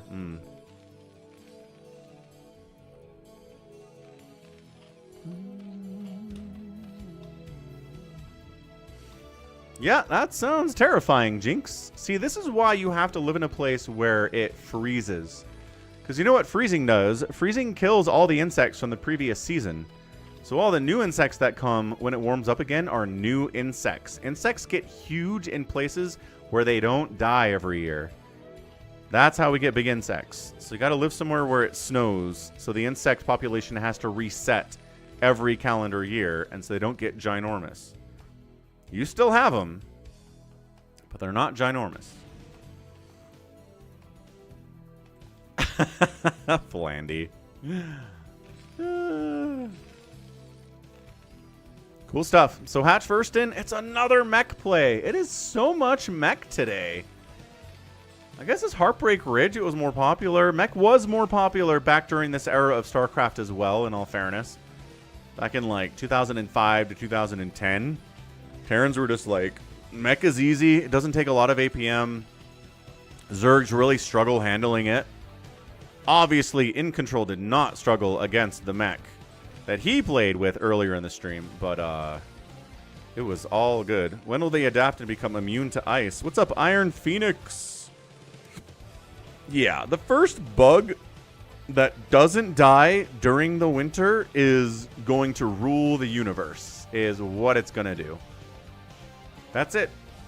That is all.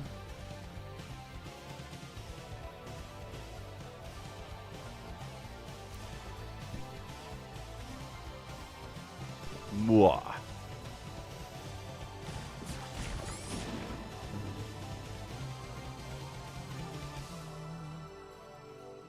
Well, good. Spire coming in. Ah, it's two-port Wraith. Oh, yeah. Arcanized called it out. Nice. Nice, nice, nice, nice, nice. Hey, what's up, Mars? Yeah, that happened. We were talked about it earlier. So two-port Wraith play against Sziky. Let's see how he handles this. What about the tardigrades, says Hamster. I don't think those are bugs. I think tardigrades classify as insects, right? They're life forms, but I don't think they're bugs, right? Tardigrades, Jinx. Ooh. You're talking about the StarCraft 2 campaign? Big crazy.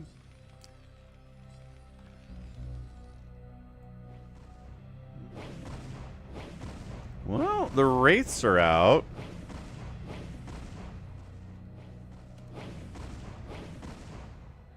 So this is a tardigrade. This is what they look like, but they're teeny, teeny, teeny, tiny.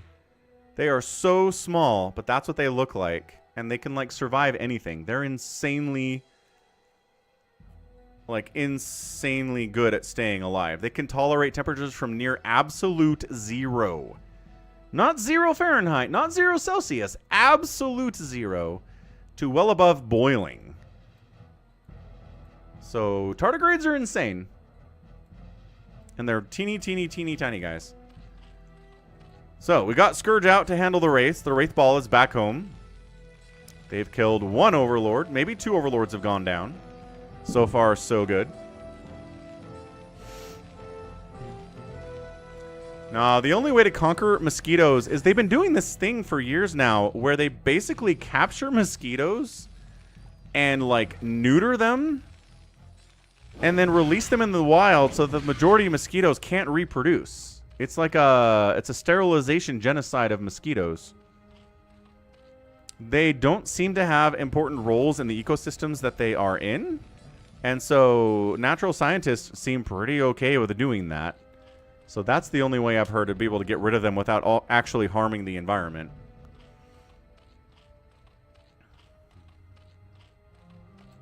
Hey, Somicron, sorry, man.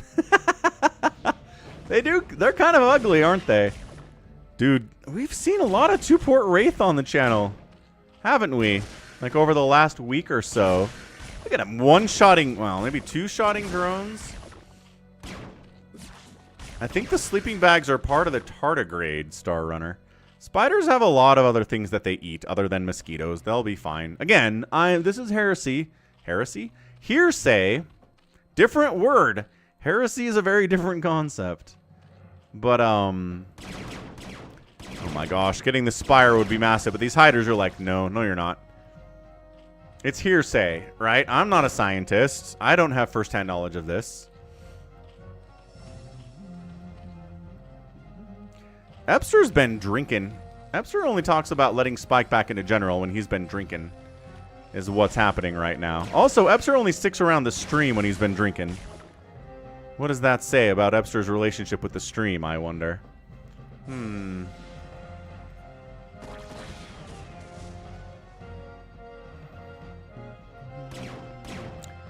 Well, Mass Hydra versus Wraith is pretty bad for the Wraith, historically.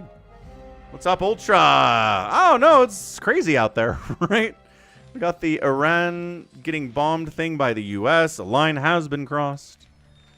It's been crazy, but the stream is also here.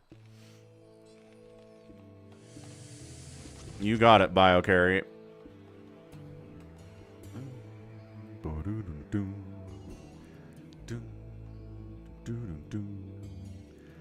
All right, Ling Hydra pushing in against 1 bunker full of Marines and 5 more Marines. So it's 9 Marines in a wall of vultures behind it. Medics popping out just in time. There's still not a second base here from Love-newface, though. Yeah, Mars Records, you're a good dad. You are a good dad, Mars Record. Teach your children StarCraft, and they will stay out of prison. I think that's what they say. This Wraith Ball, though. 8 Wraiths, man. Man. Yes, Scourge down, take down an Overlord. You can probably 1 volley down, 2 volley down Hydras. Yes. 2 volleying down the Hydras. This is great stuff out of Love-newface. I like it so much. Wraith is hiding behind the chat. It's 16 drones to 27 SCVs. The Terran is way ahead, but still doesn't have a second base, which I'm concerned about. Probably should do. I shall return. I did start late today because this week's been insane for Falcon. The weekend's been too busy. Too much single dad stuff going on. So I was like, I gotta have a stream. I didn't do a stream yesterday because it was way too busy. And I was like, I can't go 2 days in a row without a stream. So we got a Saturday stream. Even if it's late, it's happening. It's happening, Captain. All right. Hydras, yes. Overlords, yes. Mutas, yes. Scourge, yes. This is all good.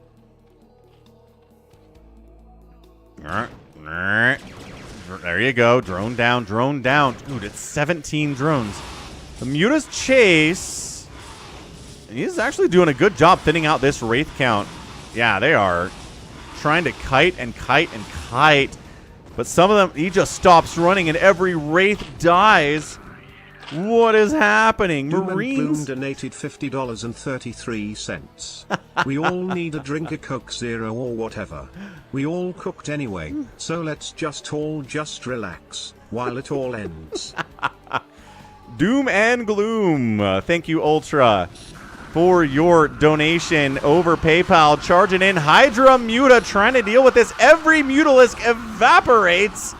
But the remaining Hydras do seem to be enough to handle the Marines, and then the medics on their own can't do much, but reinforcing Marines do charge in. And the Hydras are going to win this battle just because there are enough of them. Do they have upgrades yet? That's a medic. They've got +1 attack. Excellent job, Hydras. Go, fight, win.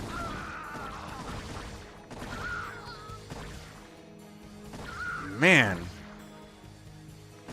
Yeah, generally my streams are a bad time for people in Asia. That is true, but I don't have a lot of viewers from Asia anyway because English-speaking stream. So I've been more friendly to Europeans and Americans on the stream since I started doing it so often.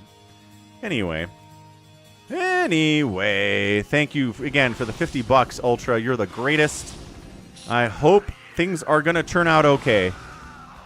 I know it's easier to feel doom and gloom right now. Bunker up. Falling back. Let's update the Twitch here.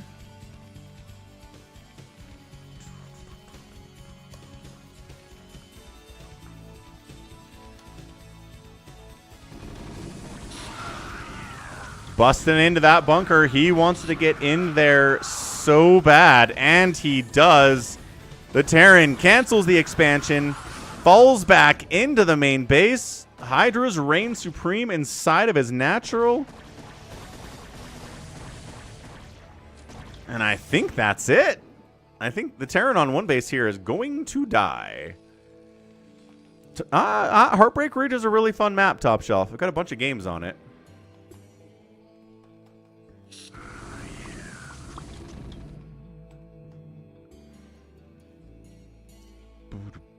Yeah, I do not know what this Terran is supposed to do. A lot of drones have died, but it's 24 drones now. Having 28 SCVs is nice, except that you're running out of cash real fast. Drops can be good. Yeah, I don't think that's going to happen anymore. The players really hate the high ground behind the minerals at the natural move, like at Lost Temple, for example. Which you were talking about earlier, Lost Temple. I bet the version you're talking about had the high ground behind the natural, didn't it? So I love this Hail Mary. It's like one dropship full of Marines. It's like, this will surely do enough damage to win me the game. And then, I mean, it's going to kill a couple Hydralisks, which is fancy. And they get on that high ground position we were just talking about, but then so many Hydras are here.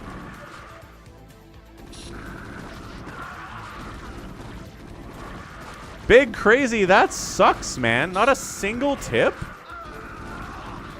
Man. Like, I don't order delivery because I don't have the money to do that. But if you're going to order delivery, tipping is part of the deal. You have to tip. That's how drivers make their money, man. That sucks. That really sucks, Big Crazy. I do think a lot of people in America are struggling financially now, though. So there's less money available for tips and discretionary spending in general, although they're getting DoorDash, so if they're doing that poorly economically, they probably shouldn't be DoorDashing, is my opinion. But hey, people are going to do what they do.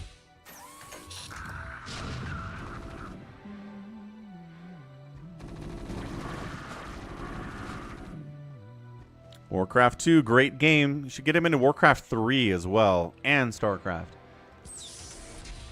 Good stuff, Warcraft 3, great game. I'm trying to get my kid into it, but he was like, I'm not bored enough yet. Ask me in a few weeks when summer vacation is really in full swing and I'm really bored. And I was like, all right. I'm offended, but also the door's kind of open, so I don't know how to feel about this. I'm happy the door's open.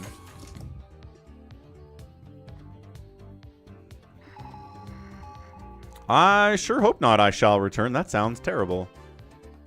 I think the norm is living with 5 roommates. I don't know about Hydra Lurker into Siege Tank Marine, Sziky. Are we really? Dude, what a terrible attempt. I mean, the Marines are dying, but they're taking the Lurkers with them, and the Hydras are in full retreat. And yeah, this third base is nice, but the Terran's got a second base now. He needs to take a bunch of SCVs from... There we go. Transfer them down to the natural. Nice. Ebster, playing video games at work is tight. It is so great. Star Runner.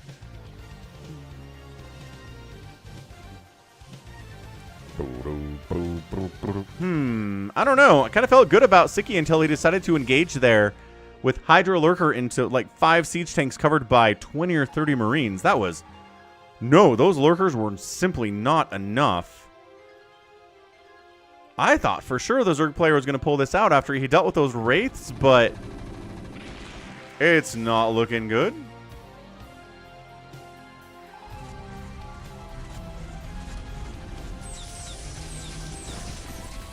Okay, sieging up on this high ground, as one does.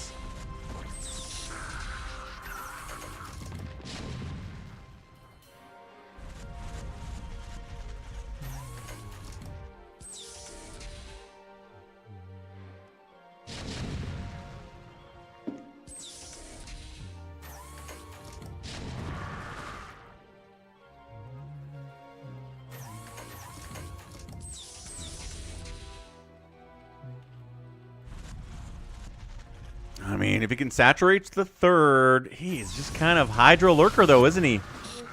He doesn't even have a Queen's Nest at 17 minutes, dude. You can't Hydra Lurker against a Terran player for this long. You need Adrenal. You need Defilers yesterday. I think he screwed up. I think he thought he was going to win on Hive Tech. Oh, man. Yeah. Nope. So many Hydras are dying. The Lurkers are getting some work done. I'm not saying they're not. Okay, that little group should have come and attacked with these guys. Should have regrouped with the big group, but didn't. Unfortunately, big attack here as well. Hey, thanks for the $3 donation at PayPal. Let's see if we... FalconPaladin@gmail.com. That might come through the notifications, but maybe not. Usually the $3 is not BioCarry. Who's the $3 person? God, my brain is falling out of my head. I know who it is. I've got a viewer who does $3 PayPal donos. Can't remember. Thank you, though. I assume you want that to go to Twitch if you're even watching right now. Sometimes people PayPal and they're not watching. Yeah, Mars, I definitely do pick up. For anything that I get that's fast food or pizza or whatever, I pick it up. Third base of the Zerg. This is it. Love-newface gets the win. So this is the first time the named player, right? The named player that everybody knows lost the game.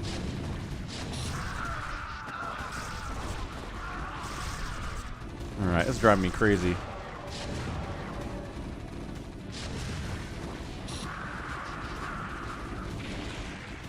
Abel! It was Abel who was doing $3 PayPal donations. So thank you, Abel. I assume that was you. Yeah, that's happening. I shall return. Basically, long story short, the dating apps really screwed up the American dating scene and is doing it to other countries as well. There's a long story short, it's screwing up both men and women. And it's bad for relationships as a whole. So, that's exciting. Good job, dating apps. Way to ruin everybody. But I hope you made a lot of money in the process.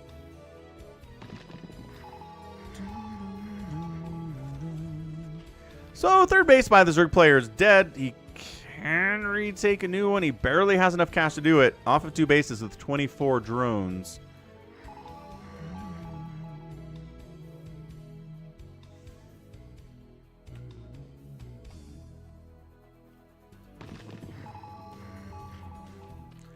Apple says, don't ask people what they want. Something to be said there. All right. 76 to 57 supply in favor of a Terran. It's a Marine tank comp, which is very cool. Iron Phoenix wants more people against AI. We can do that today. We've got a little bit of time for it if you want.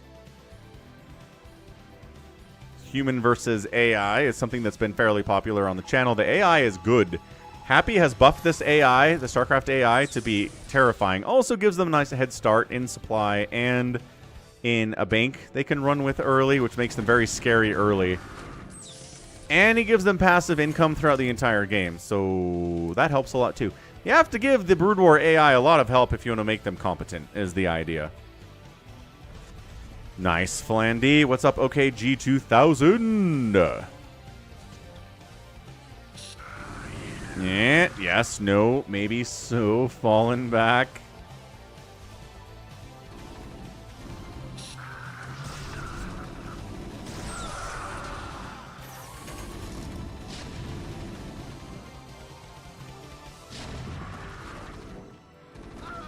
This just doesn't work. You just can't be on Hydra Lurker against a Terran player at 21 minutes and expect to win. You can't do it unless you've crippled the Terran player so much they don't have anything. This is not a strategy. There's a reason every TVZ ever has a Zerg player either going for like a Hydra Lurker bust or like a Ling bust, and if that doesn't work, they need to get into Hive. They have to get into Queen's Nest, get into Hive, get Dark Swarm, get Adrenal. And Sziky was just like, nah, man, I got this. I have Hydras and Lurkers. What? That's not how this works against tanks and Marines with Stim and Medics. And wow, what a horrible, horrible throw there from Sziky. Just didn't do it. My Discord doesn't say I'm streaming? That's weird. Sometimes it's dumb. No, it does. It does for me, anyway. And there's an announcement saying that I'm streaming too, so that's good.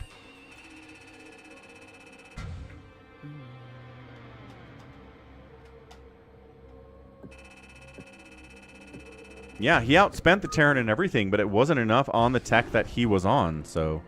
Falcon chips. Looks like some people put some cash on Love-newface. Liking to see that. Alright, let's head out to US West BattleNet. Get some live games going. Yeah. Who Arcanized 28,000 Falcon chips for picking against Sziky. Way to pick against the trend and get rewarded for it. That's fan-friggin-tastic. Impressive. Alright, 0277.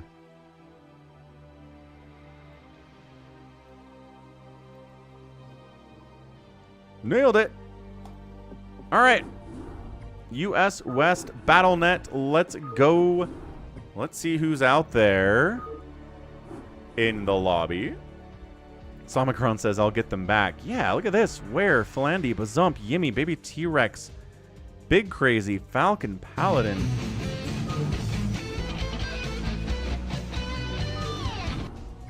That's the spirit. I need to update my sound alerts for next week, don't I?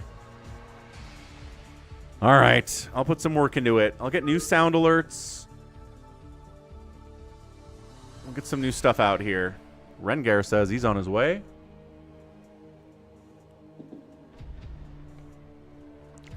Delicious water.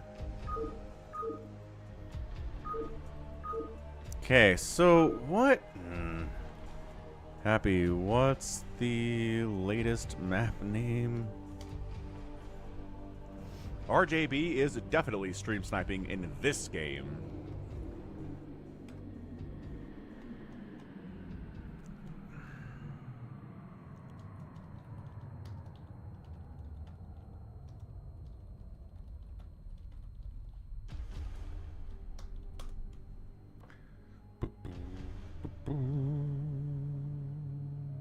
That's a bad FFA map. Ah, okay.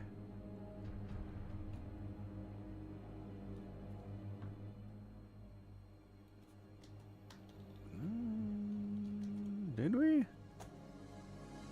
I'm not sure we did, Happy. I'm not sure we actually played that.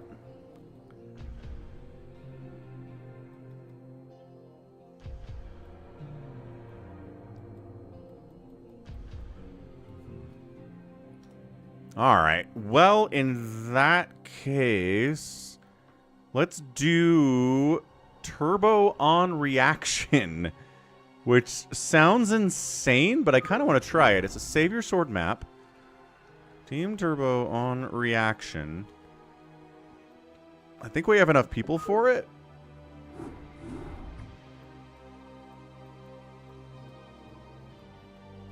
So we've got Toad and Toadette, Wario and Waluigi, Peach and Daisy, and Mario and Luigi.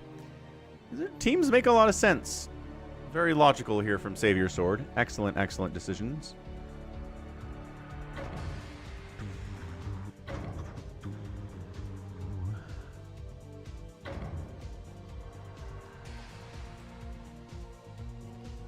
Okay, we're filling up.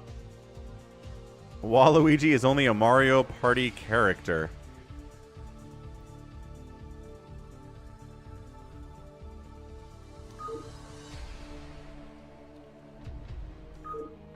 There is no brown. Waluigi's in the sports games. Yeah, he's in tennis and soccer.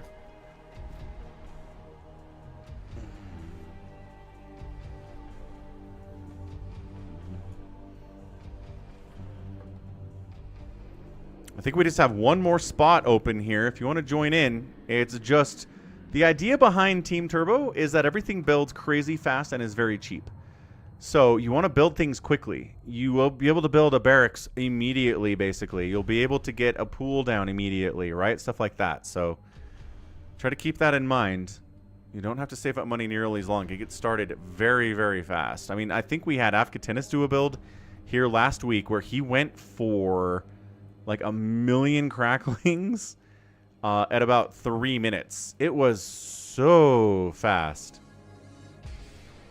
And I thought he was going to win with it, but then DTs from Savior Sword showed up at 3 minutes and it was okay.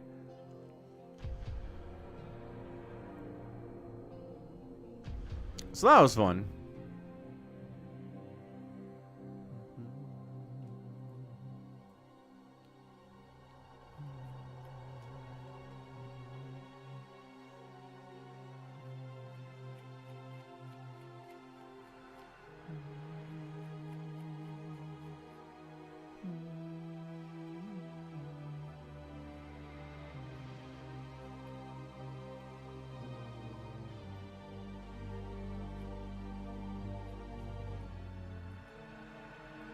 Oh, we got it. Good enough. Happy came in.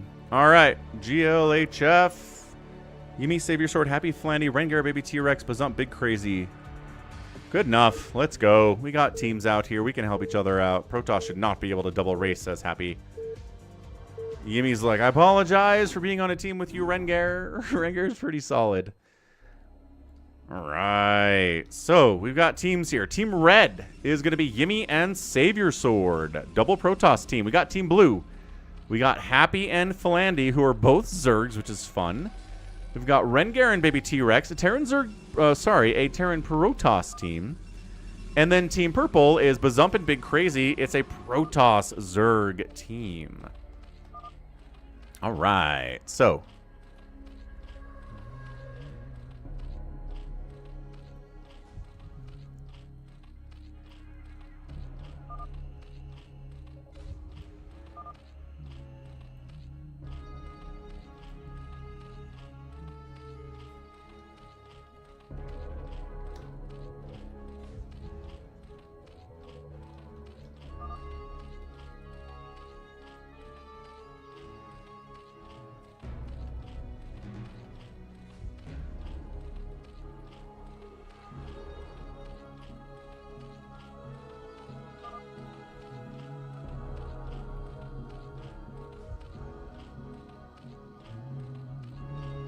see, look, Lair's already done it. 1 minute. Crazy stuff, dude. Look at all these cannons coming up super fast, too. Stuff builds quick. We are already on the move out. You do not have that much time to kind of sit around and get acquainted with this.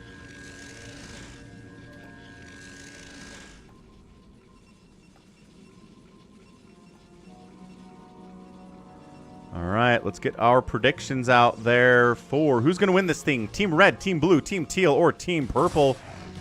Got some Zealots in here on Team Blue, but Mutas are out already at 149, so they handled the Zealots. It was fine. That's insane.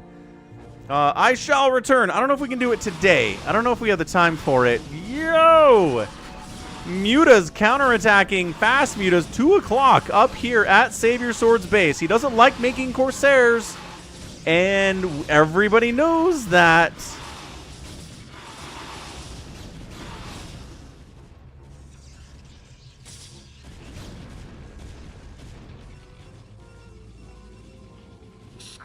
Also, looks like Rengar is making a push up this ramp into... looks like it's Philandi's base. He's got Lings coming around and doing pretty well. Oh, he's got a lot of Lings. They build fast, which is helpful in situations like this. But it also means reinforcements come in quickly, but he does manage to hold it, at least for now. Bazump casually taking a third base at 2 minutes and 45 seconds. He's also, you know, got 3 gates. Also, DT Tech back here, too. That's how crazy fast this whole darn thing is. Another base out here, too, from Big Crazy. Rengar needs a pause for a second. He's got to deal with his dogs.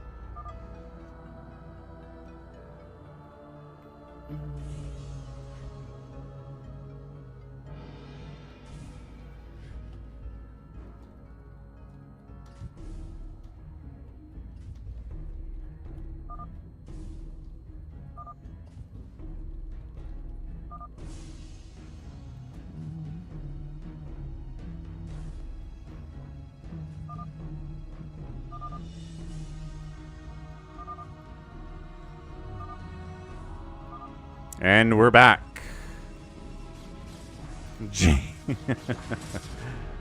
Bunch of Lings rolling in on top of Savior Sword. The Dragoons. The Dragoons are trying to handle it. Zealot's doing very well here too. High Templar are out.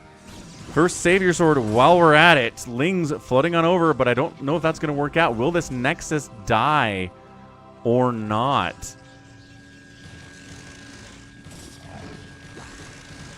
Yeah, take it down. Take it down. Not enough. Okay, so going to slow down a little bit. And the Overlord will be the Little Falcons. The Overlords will be Little Falcons. All right. Guardian hitting at 345. That is ridiculous. Who's doing this? It's freaking Happy, man. Happy's up here with a mass Guardian army at 350. JT, I believe that story. Team Purple pushing down on Team Teal here with Zealots and Dragoons. A lot of Dragoons and Marines here, though. That's a good combination for Team Teal. Should be able to handle it, no problem. What is not handling it is Savior Sword. Size Storm is good, but the Guardians are crushing. His natural base is not happy. It's actually relatively happy. His main base is not happy because of Happy. Yeah, see, that's why I don't listen to him, Ultra. I'm tired of wasting my time. I stopped listening to him before he got elected, actually, in 2016. And I've never regretted that decision. Ah! Did he make Corsairs? No. Looks like Yimmy made Corsairs. Good job, Yimmy! Way to make Corsairs when there are Zerg neighbors. What's up, OKG? This is Team Turbo, where everything is crazy fast. Counterattacking on Happy. Taking out a natural base. That's kind of a huge deal. The Corsairs are fighting hard. The Devourers are doing what they can here, but they... Oh, Devourer plus Mutalisk is okay. This is insane. This is insane. Albrand, is that a cat? Is that a twerking cat? Albrand, you have the weirdest emojis. Congratulations. Meanwhile, still attacking in here is Yimmy trying to take down Happy while Happy kills Savior Sword. It's trading a player for a player while we're at it. Everybody else seems pretty chill. I mean, a couple Lings in there. That's not a big deal. It's like, Philandi, I need some help. Send some dudes in. I need a lot of help. He's like, you're right. Philandi says, you do. Yeah, sounds about right. Ultra, I kind of feel like generally I can predict also what he's going to say in any situation, so I don't need to listen to him. I mean, whatever. Devourer's got 1 kill with 3-2 upgrades. Upgrades are faster as well, it turns out. Happy's not going to die. He might actually die. Look at this. Complete counterattack flooding going on from Savior Sword. He's like, if I'm going to lose my main, you're going to lose your everything. Woo! Talking about President Trump, Jinx. It's in the Twitch chat, which is on the screen. Pretty visible. Who's baby T-Rex lagging out? He does do that sometimes. In all fairness.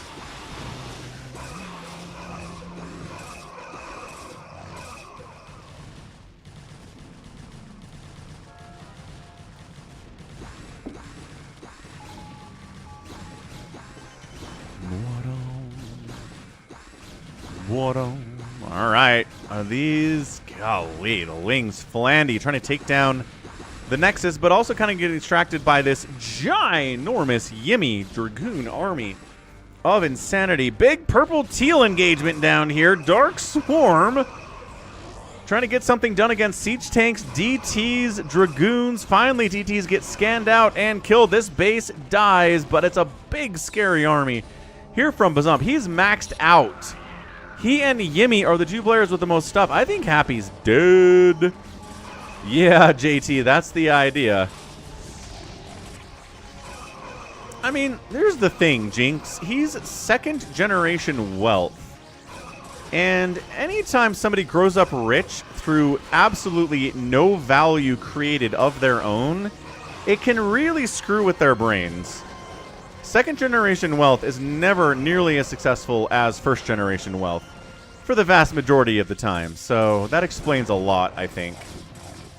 Like, we shouldn't elect people who are second generation wealth into politics. They're not good at what they do, generally. A lot of Ultras coming out here from Flandy. It's a lot of Dragoons with 3 attacks. Archons are here too. The Ultras do have 2-3 upgrades. I hope Chitinous is on the way.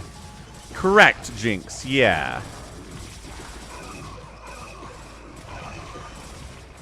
Baby T-Rex says, we gotta go, go, go, go, go. We got a lot of tanks here. Got a lot of Dragoons and Zealots here. Baby T-Rex, 163 supply. Not maxed out, but pretty good nevertheless. The Corsairs are just flying into Flandy's base and trying to kill all the Overlords. Ba-ba, ba-ba, ba-ba. They do not, Jinx. That's true. Good stasis. Carrier attack coming in from Bazump. But gets all sorts of stasis out, waiting for them to come out of stasis, and the Dragoons will murk them. Ah, purple counterattack up here into Yimmy's base, though. This is bonkers. Woo, Team Turbo is so exciting. I think this is probably... I don't know. I was going to say it's probably a hold for Yimmy, but also I don't know. This is pretty scary. Happy's dead. Happy is out of it unless he has cockroached somewhere else. Not a really good map for cockroaching. It looks like there are... Bazump is... Wait, what? Ah, Bazump is 2 racing. Got it. So that's why Bazump's at 204 supply. He's got Zerg going on the left side as well. What's up, Max Power? Right you are, sir.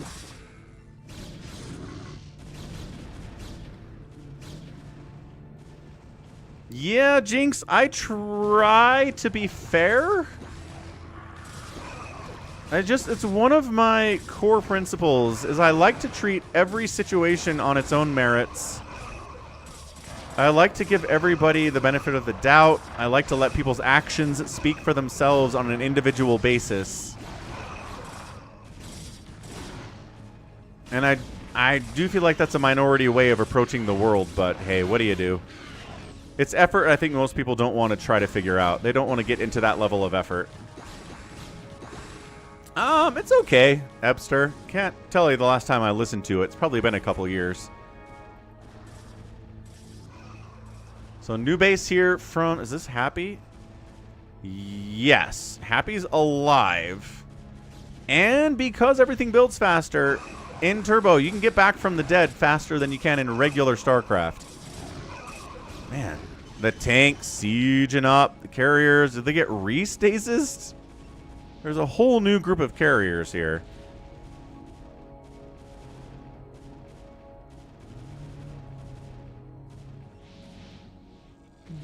Stasis, stasis. We got PVZ up this way.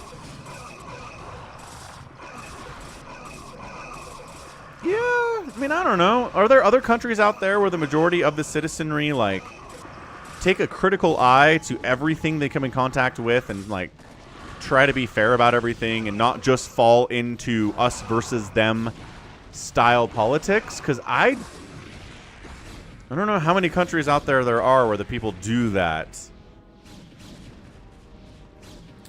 They do, actually, Joy. They can tell they're stasis. They just can't do anything. They can see... Nice storms. They can see the Dragoons ready to kill them while they're in stasis. It's pretty dark, actually. Kind of Warhammery. Yeah, I hear you, Jinx. Other countries have their own struggles. It's true. But, again, the core of the human experience is an us versus them tribal mentality that we've had instilled into us by evolution since we are hunter-gatherers that we still haven't had the time to purge. Evolutionarily, we are still back in hunter-gatherer times, and so we see tribes as being most important. So basically, we determine who our tribe is, and we rally to them, and anybody who's not our tribe is evil and bad and wrong. And that's not usually how things are, but that's how it's easiest for us to view the world, and I think everybody sees it that way. Exactly, Hamster.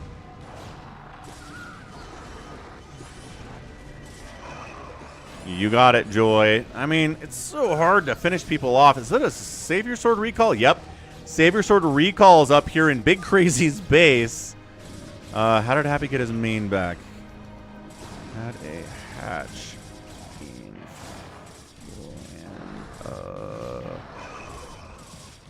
Lings? I mean, it's gonna die, but yeah. I guess he dropped up there and tried to take it, but then it got spotted hilariously. Team Teal is fighting for this base with their lives right now, trying to hold on, but this is causing so many problems for Team Purple down the left side. Yeah, I believe it, Jinx. I do. Again, it's true. History influences a lot of how citizenry thinks about stuff.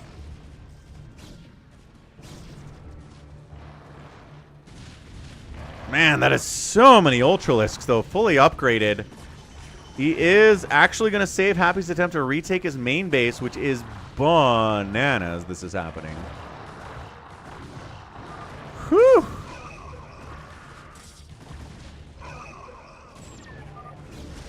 Happy says, you can have my expo. Or maybe this one, he's saying you can have that. Dude, this Dark Swarm is insane.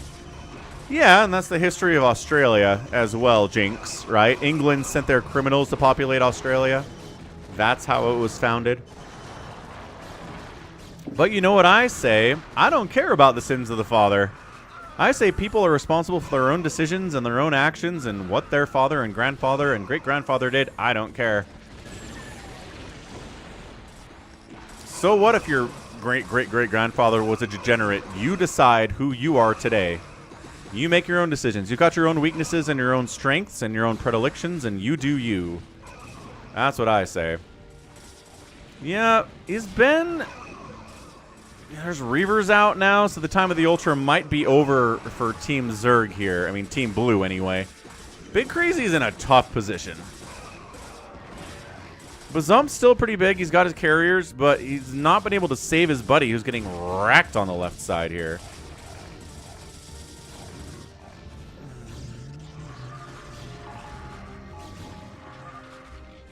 Big Crazy says, I'm getting Ultra quadruple teamed. And it's like, well, yeah, there's a Team Protoss to the north of you, so that makes sense.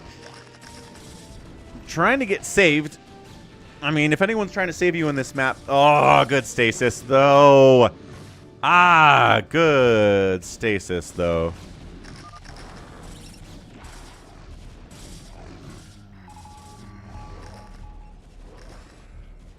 Is this Arbiter going for a recall? I imagine this Arbiter is probably going for a recall.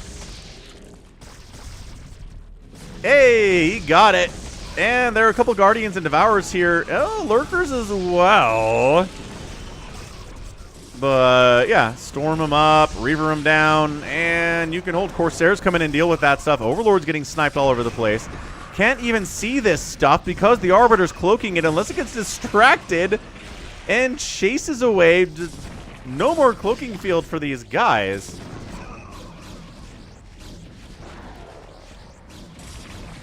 Yeah, Big Crazy has a giant bank. Good call. 5 times of showing the money. 55,000. I saw Critter earlier this week. Yes.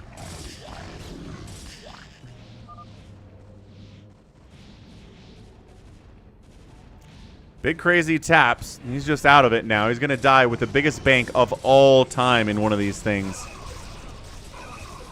Happy trying to stay alive. This way, Flandy's Ultras are over. There are too many Reavers in this mix for that to really work out for him. Team Teal's looking pretty good.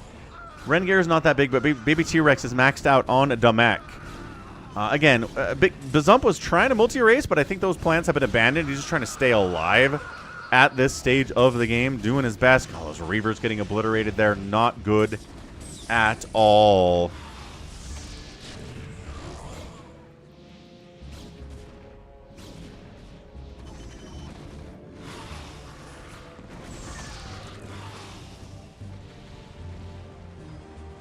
Yes.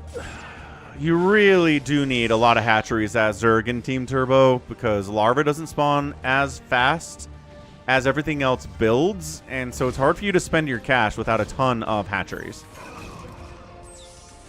Something Big Crazy maybe isn't entirely aware of. Yeah, that's true, BioCarry. That is the true fact. There's some of that in America's history.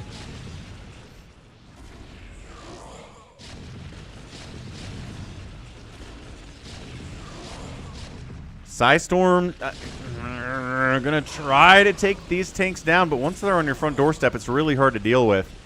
The Reaver count's been thinned out up here, so hey, back into Ultras we go. Cracklings, Hydras, Ultralisk. This Reaver doesn't shoot fast enough to really stay alive against that Ultra. No, does not. Needs more than that. Good old Plague. Big Plague, but still 3-3-3 Dragoons against 1 Ultra. They're going to be just fine.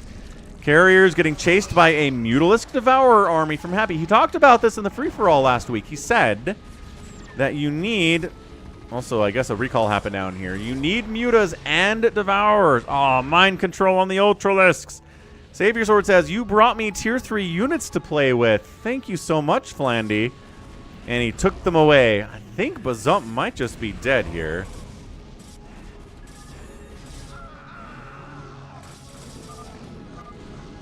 I don't know who the third Zerg was, Big Crazy, but you definitely were right south of Yimmy and Savior Sword, and they were attacking you.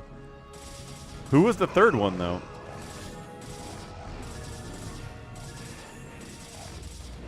Battle Cruiser, operational, joining in. 332 upgrades.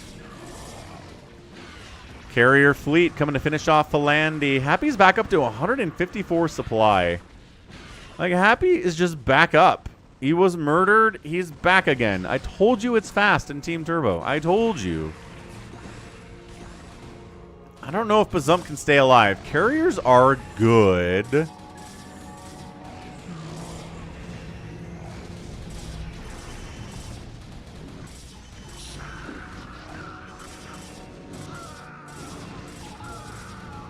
Yeah, Carrier's just jumping into Flandy's base. Flandy's got 4,000 minerals and 100 gas. He's pretty gas-starved, which dealing with Carriers when you don't have any gas is way too much to ask.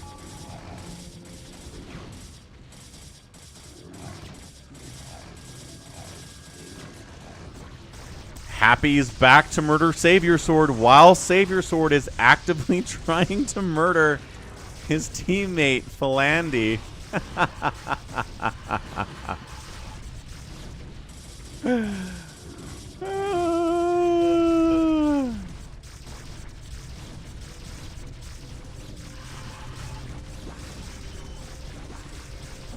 Savior Sword's been dead for a while. Bazump. Ah, Bazump's crashed on us before, but also he's dead, so This isn't going to change anything in the balance anyway. So that's nice.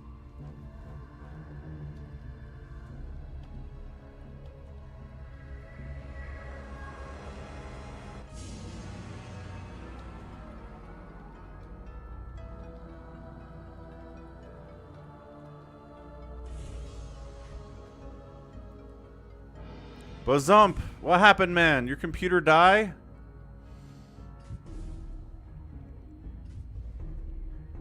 It appears to have died.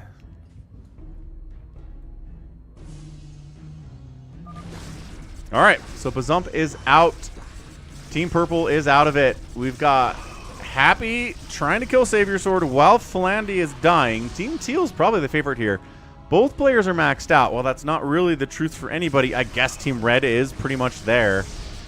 Hydras and Devourers against these Corsairs should melt them pretty quick. Carriers are going to be a bit of a bigger issue here. And there's not a lot of Hydralisks on the ground.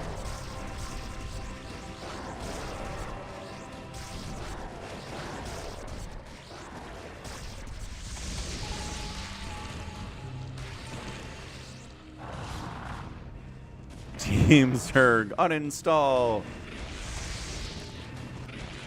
Ah, big crazy. Gotcha. Gotcha, gotcha, gotcha.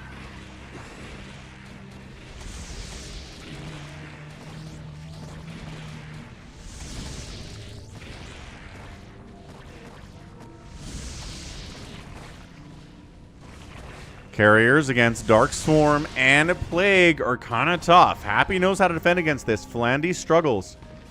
Right? Philandy's struggling a lot. Ooh, Team Teal's come to go against Philandy. They're done with Team Purple. Now they're coming against Team Red. Uh-oh. Yeah, I think Team Red, Yimmy and Savior Sword are in a lot of trouble right now. They might be able to kill the Zerg, but I don't know if they can handle Team Teal by any stretch. Everything's mining out. Because that's another thing about Team Turbo, is that I mandate we have low mineral counts on these fields so that we get into a situation where people are starving out faster, although these are pretty good. Pretty good banks. Again, this is everything cheaper in Turbo, so a 5,000 mineral bank will last you for a good 10 minutes, it feels like. Depends on how much you're spending and what you're spending it on, yes. Obviously. Yimmy says that was really solid hit. He's in a lot of trouble. He is supply blocked. He's got 700 minerals left, which again, more than whatever. Savior Sword's 2 racing it, but doesn't have a full maxed out army yet. But he's just been going for battle cruisers in a situation. Where the heck has he been building those?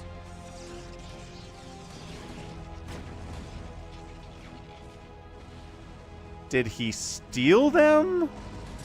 I don't know where he got battle cruisers, gonna be honest.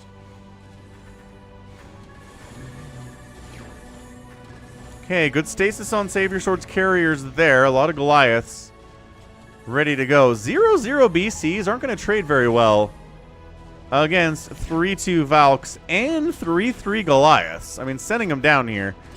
Falcon is not the world's #1 battle cruiser fan, in all fairness, but geesh.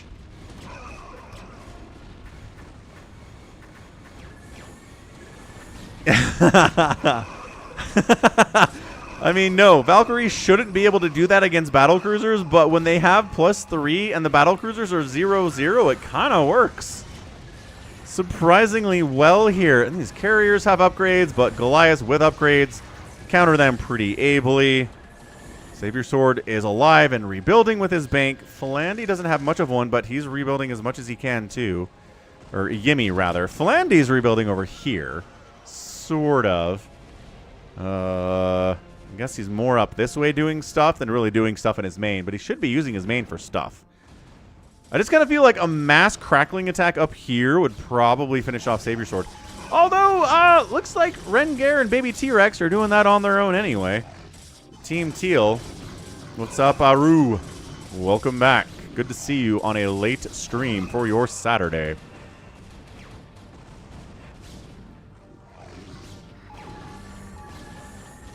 Yeah, man, these carriers are dying. Team Red is both under 100 supply.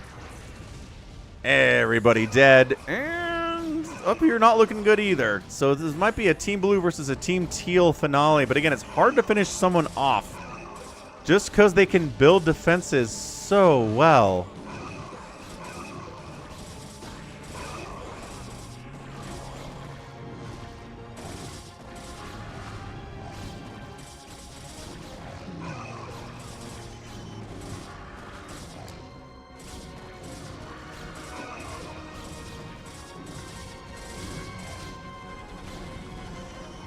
Yep, so Team Teal's got this whole southern half of the map. They're finishing off Savior Sword, who the green on the map is pretty low.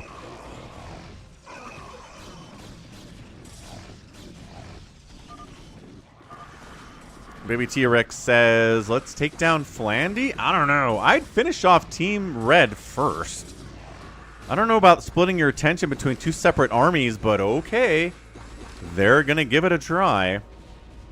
Yeah, no kidding, Max Power. Upgrades are a big deal in StarCraft. Who knew? Upgrades are good.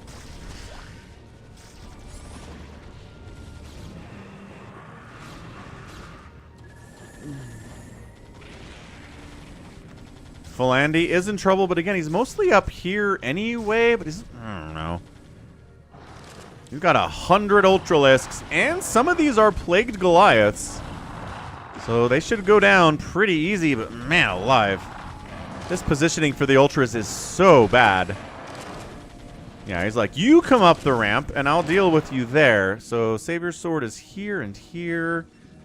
And still has 2,700 minerals, which is a lot.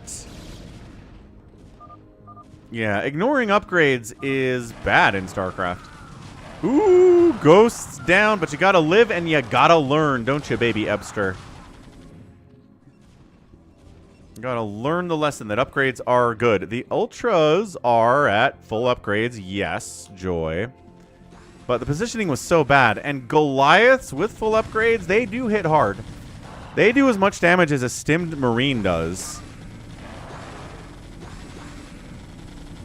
So they can handle Ultras really surprisingly well. They do big burst damage too. They do 15 damage per shot. So the Ultras only have like 6 armor. So that's still a big chunk of damage coming through on those guys. A bit of a hush falls over the crowd here.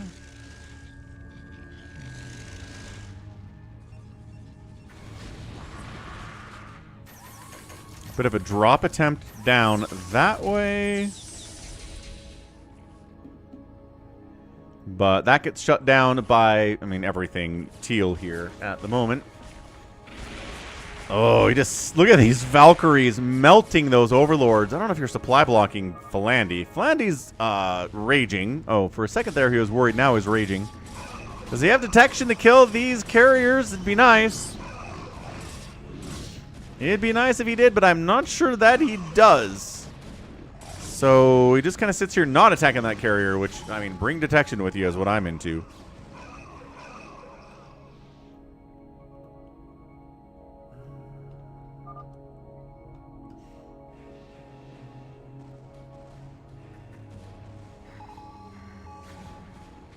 Warcraft 2 had an illustration that showed the sword getting cooler. Oh. Did that? I don't remember that. Like in game? Oh no, you're right. It did. It would upgrade the icon for the unit or for the attack. So it looked cool. Oh, I get that. I get that, Ebster. That's cool. And they didn't do it in StarCraft. Mind control on a couple of these Dragoons, but on a lot of these Dragoons, actually, holy crap, he turned like 3/4 of that Dragoon army into red because mind control is cheaper than it is normally because spells are cheaper out here too. Insane. Still trying to set up on Flandy. Yeah, the elf archer arrow. Ranger arrow. I always upgraded my elves to rangers because they were super cool. Oh, man. Should play through StarCraft 2 again. It's been a while. It is a clunky game compared to StarCraft, but it is still very fun.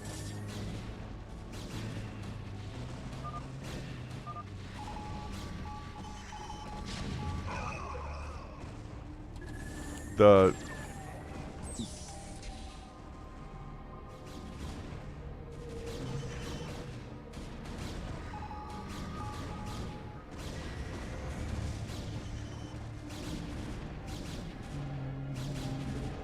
Yeah, this sounds about right. Jinx, but I think people knew what I meant. They knew what I meant. Save your sword. 75 supply. Like I said, if you can finish them off, get them out of the game, and then worry about the Zerg. I think splitting your attention here is not ideal. Or if you're going to kill Flandy, kill Flandy. But I'm not sure that they can do that either is the problem.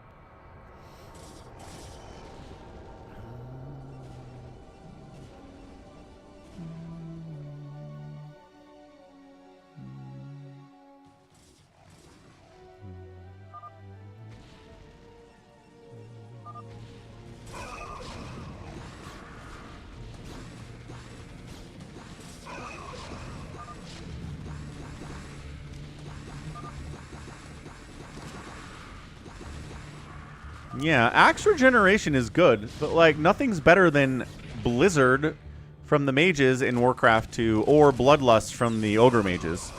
Those are the two best spells in the game, bar none.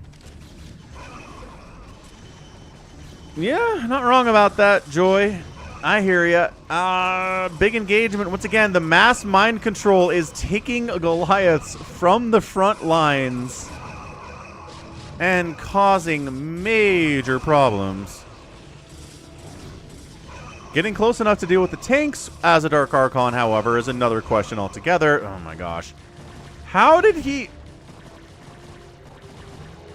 Happy built a hatchery inside this base and then put a Nidus on it and then offensive Nidus a Terran player. What is this?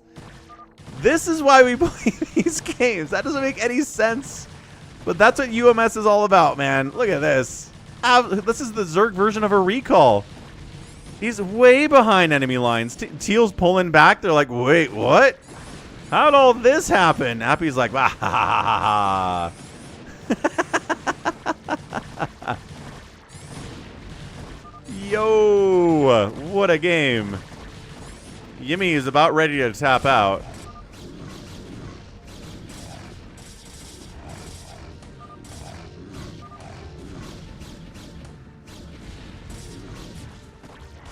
Savior Sword says, we're not dead until we're dead. And he's right about that. I've said that.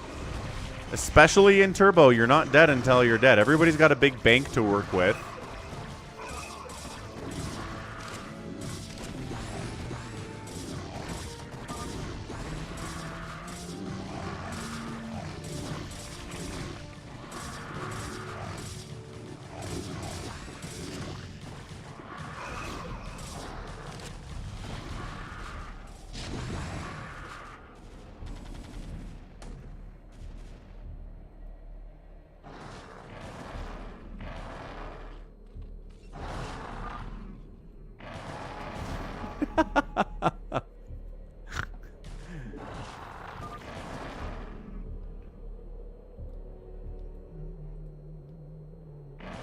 Yeah, the problem with dragons and griffins in Warcraft 2 is their attack speed is so slow, and they do friendly fire damage. Splash.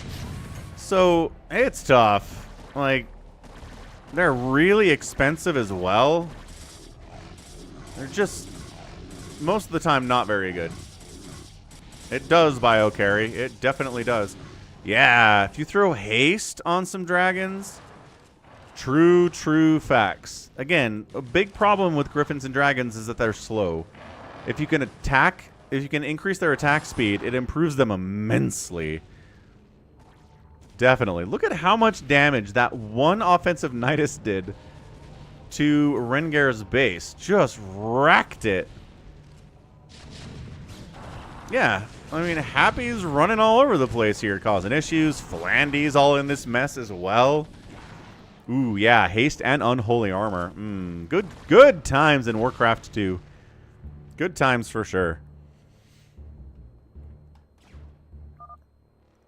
Yeah, and I mean, honestly, if there was one change I would make to StarCraft, Brood War, that was a quality of life improvement that StarCraft 2 has, is just send my workers to mine immediately. That's it. Let me rally my workers to minerals. That's all I ask. Everything else, okay, fine, we can work with it. But that's the one thing that's like, man, I really wish they had that.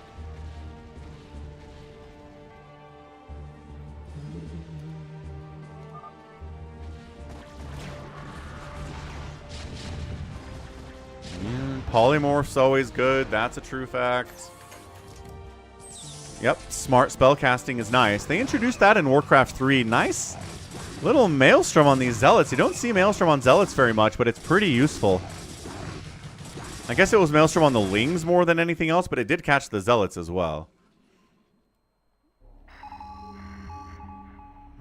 Oh, that's interesting, Hamster. Okay.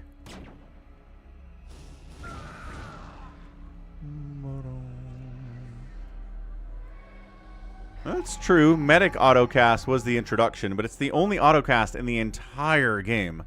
Warcraft 3 gave every faction like 2 or 3 autocast spellcasters to play with. Stasis, stasis. Yeah, you're right, BioCurry.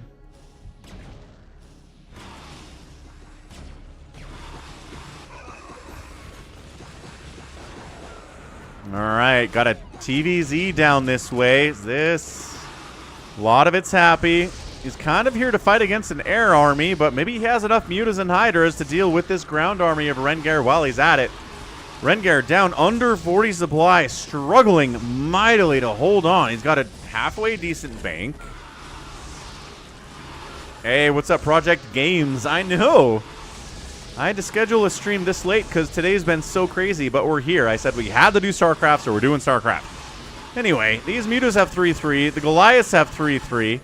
The Cracklings on top of the Goliaths. No, attack the Goliaths. Why are you not? Flandy, attack the Goliaths.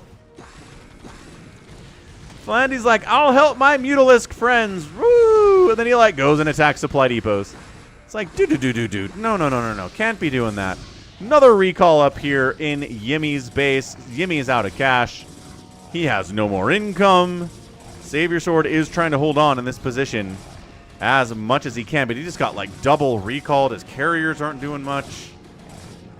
And yeah, BioCarry, the upkeep mechanic, it's another offensive Nidus on top of Baby T-Rex by Happy. Dude. I'm not doing that, max power. Not at all.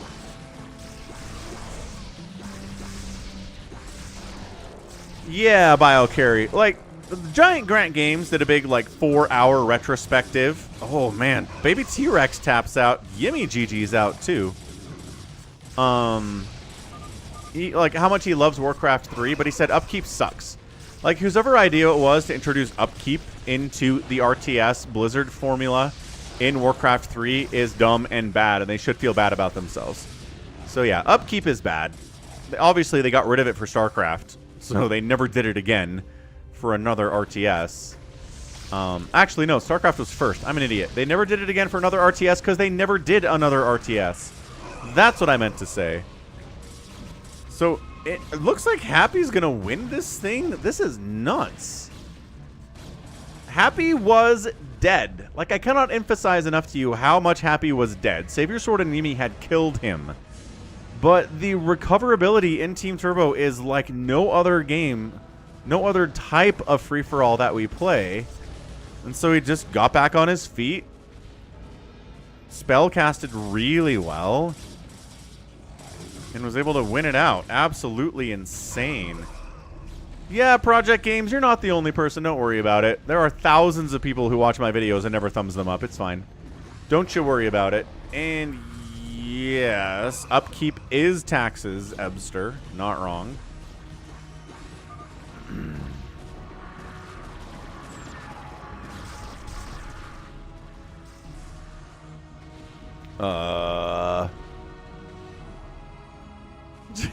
Savior Sword is cockroaching bottom left really hard right now. I don't think it matters. Baby T-Rex is alive. Dude, this play. How does he get the hatchery in here in the first place? He must just drop the drone, build a hatchery in like 10 seconds, and then bam. Nidus, we're good to go. This is like StarCraft 2 Nidusing. You can make a Nidus anywhere on the map you have vision. So you have a Nidus network at home, and then you build a Nidus canal inside your enemy's base, and it has to build. But if it builds, bam, you're good to go. No creep required. It brings its own.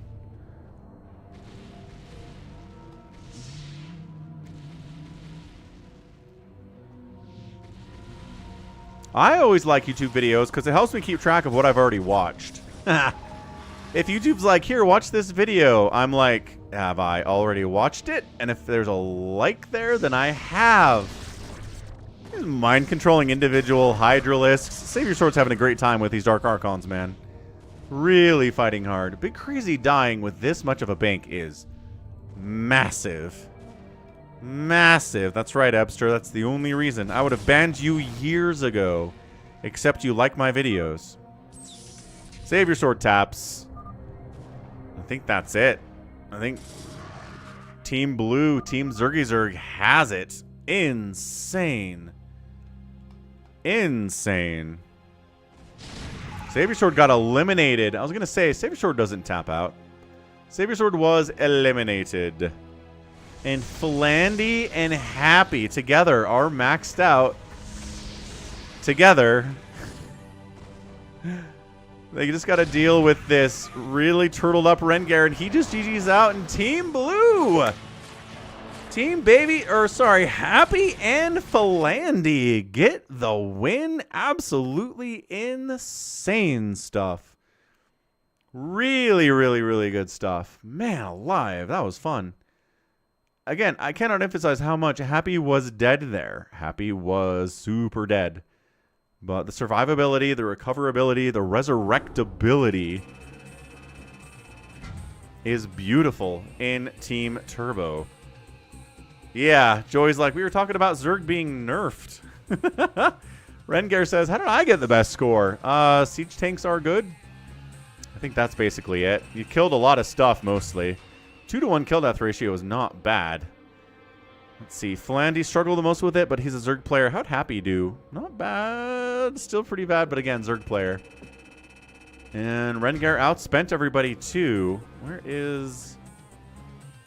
Yeah, Big Crazies. Minerals mine, total spent. Not really adding up there as much. GG, Flandy. My goodness, what a map. All right, Project Games. Catch you later. Ooh, breakfast for dinner sounds delicious, Project Games. Oh, 32A is here. All right, let's do our promised free-for-all now because it is time for that. Thank you for the massive support from our guy Ultra, the $50 donation at PayPal. You can click the donate button below the stream on Twitch or go to paypal.com and falconpaladin@gmail.com for the address. We got Arcanias resubbing with Prime. We got Joy resubbing at Tier 1 for 13 months in a row with on the Twitch side of it too. So that's it. That's the support we need to get the free-for-all, so let's do this. I am familiar with Rust Project, yes. I do have a good old games account, a Steam account, Instagram, and a WhatsApp account. That is correct. I have all of those things. Sounds good, Joy. Thanks, Joy. All right. So, I mean, what map have we not done a free-for-all on in a while? We could Devil's Battlefield it, but we need 8 players. That's only 6. We could do the No Rush. Let's do that. 5-minute No Rush free-for-all. Because it's very fun for us. Not as fun for, you know, the players.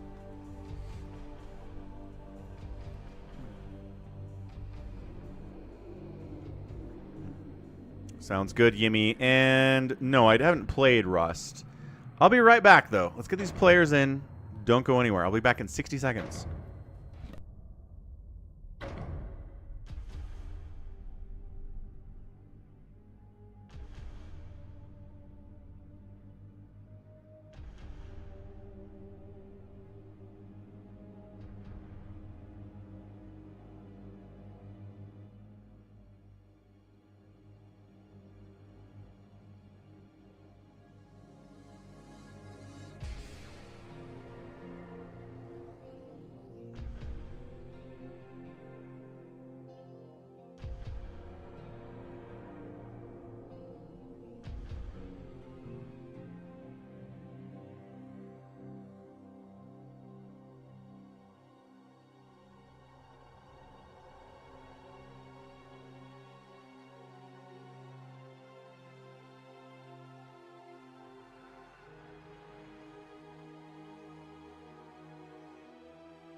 Hoo-ha. All right, we're back.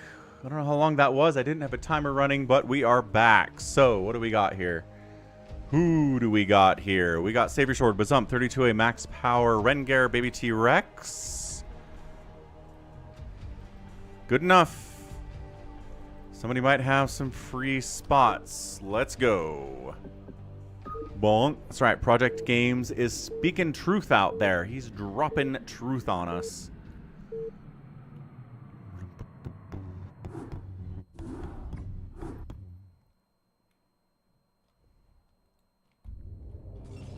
Alright, so this is what this looks like. We start here. Savior Sword spawns next to a Zerg player. So it's 5 minutes. You can't attack the enemy. You can't attack their buildings or their units. So here we go. Top side left. It is max power. We've got Rengar next door playing Terran. And then on the top right side, Bazump. We also have a green Protoss here. It's Savior Sword, a yellow Zerg player, 32A, right next to Savior Sword, and then a kind of a tan Zerg player here is Baby T-Rex. So, what do you want to do here? You want to abandon your main and go float somewhere else to one of these expansions on the edges? Do you want to try to win the battle? That will happen in 3 minutes and 50 seconds. What do you think?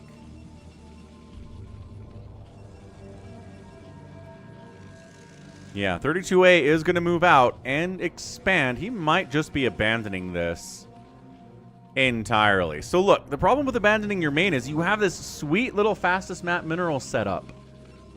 So you can get such fast income compared to expanding out here where, yeah, they're stacked minerals, but you got to do travel time. And there's no travel time if you stay here. So...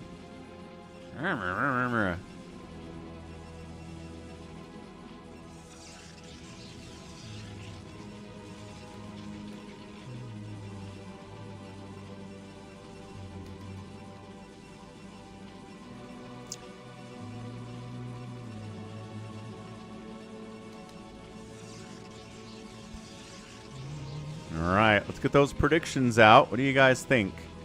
What do you think we're going to get here? Sunken's up on max power. Sunken's defeat cannons, man. He's going to try it, though. He's trying for it hard. And, I mean, like, one Sunken right here could take out Savior Sword's entire Nexus. Looks like Bazump's kind of evacuating here, too, but I don't think he needs to worry about it. Rengar is all evacuating up here as well. I think Bazump might be trying to cannon rush him.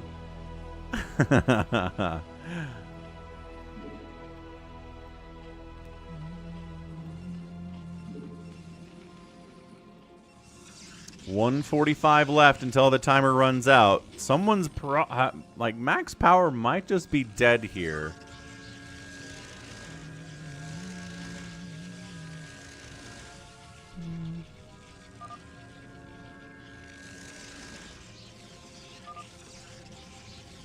He has too much faith in cannons to bail now. He must show all of it.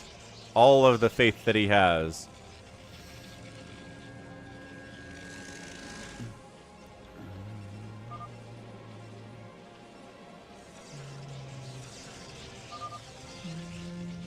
One sunken is 1.5 or 1.75 cannons. Sunkens are good, man. And here we go. Here's the setup. Look at 32A timing it out. To where he's like, I know when to start my creeps so that when the timer runs out, they will be sunkens. This little this little cannon setup is very funny. Save your swords abandoning ship. Yeah, saw that happy. That was definitely funny. 30 seconds. Catch you later, Jinx. You got it, Jinx.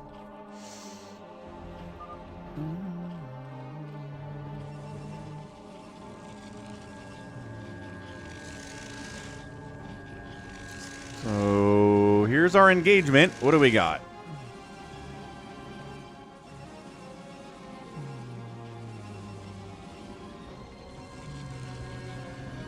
Two, one, go.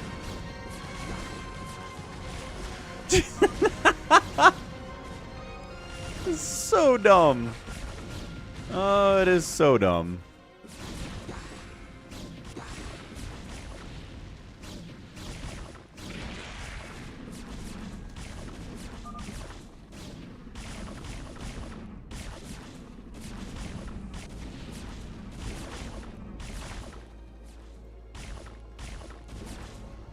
So yeah, Sunken's won. Max Power did not retreat. He's like running out here, but I don't know what he's gonna do. Yeah, he just had too much faith. Actually, Save Your Sword holds off this Sunken-y thing. With the Zealots, maybe? Hold on, these Zealots are in trouble. Final probe remaining here. Enough money to build a Nexus. He's like, where do I build a Nexus? I must find somewhere to build a Nexus.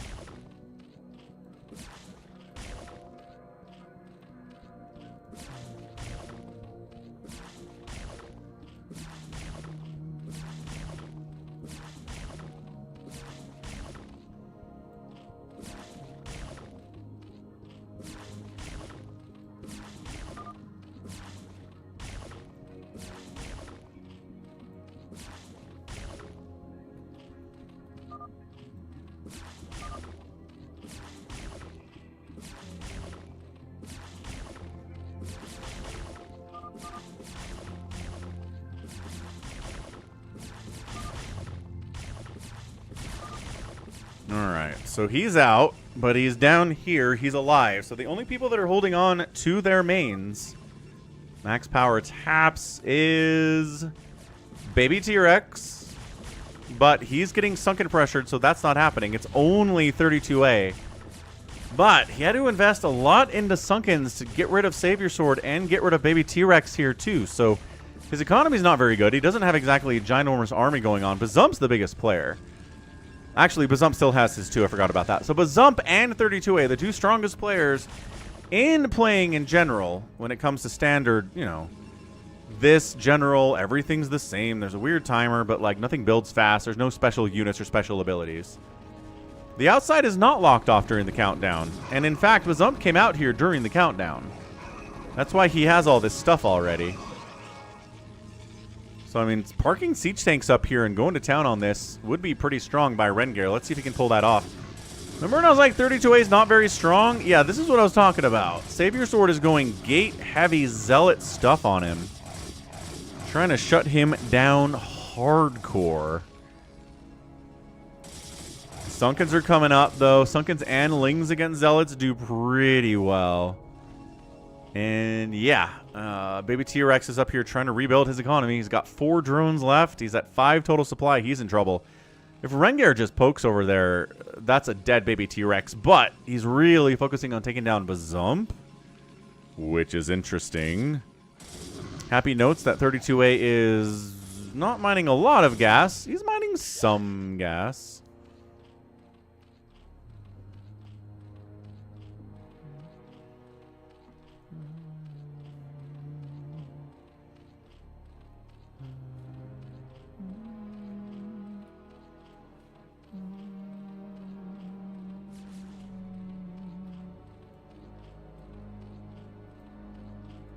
So gas, yes. Lair would be good. Hydra Den's a big deal. That's really fantastic.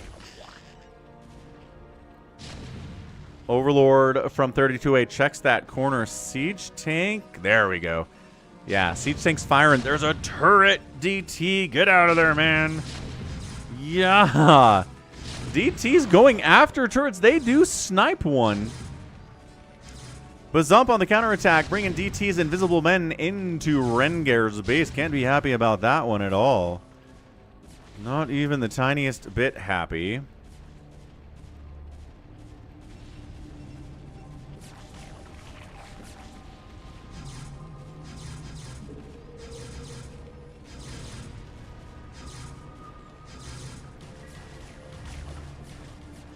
think this is all that's happening. Everybody else is pretty chill right now. Yep, that makes sense, Happy.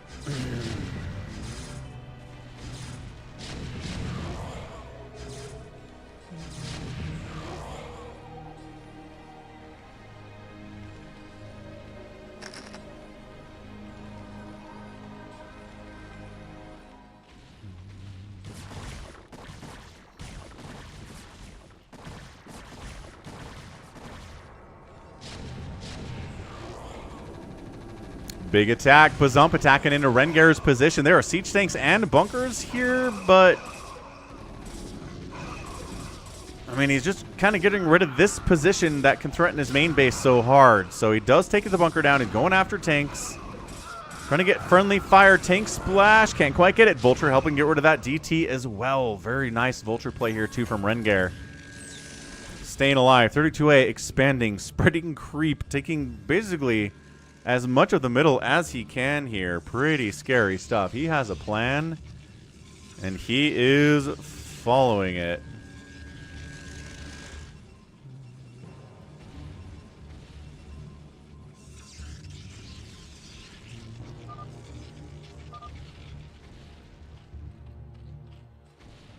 Oh, he does send some lings up to Baby T-Rex. Could have killed him. But 32A sparing Baby T-Rex, which is interesting. Yeah, it's probably going to be Bazump versus 32A as the final here. Wow, Rengar taps down. Baby T-Rex is like, I'm dead anyway. So Rengar taps out. I mean, 1v1ing against Bazump is just not something most players can do. Save your sword coming in to try to deal with 32A from a 60 supply to a 50 supply. I don't know. Plus Sunkens here. I think 32A is just fine.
32A countering on here. Savior Sword. Savior Sword's in a lot of trouble, man.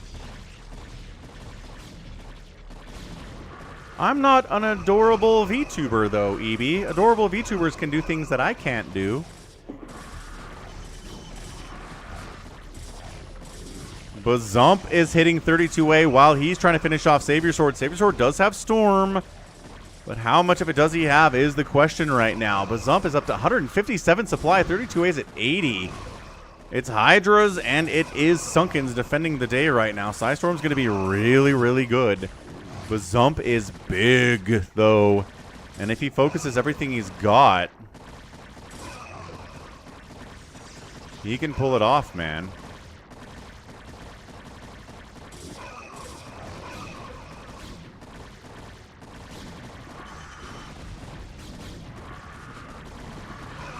I don't know, man. Savior Sword doesn't really have much beyond this. Psystorm, yes.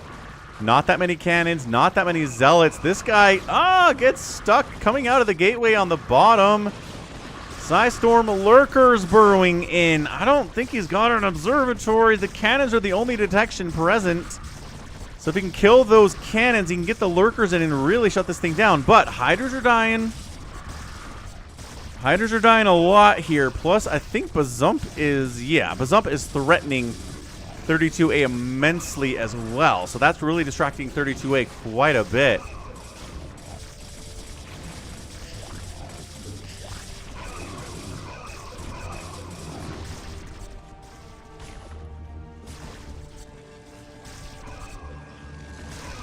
He's got an observatory, a robotics facility. He needs to build an observatory. It would be nice. But again, Bazump is keeping 32A on the back foot immensely here. Million lurkers do pretty well against this gateway stuff without detection. I'm not sure Bazump has it. 32A is at 98 supply. Defending against potential attacks from the north. But if Baby T-Rex attacks him, that's kind of a betrayal, right? We saw this in the free-for-all on Thursday that we did, where it was Savior Sword and Critter. Savior Sword could have killed Critter and chose not to, and so Critter was his ally until the end. So it's kind of like that.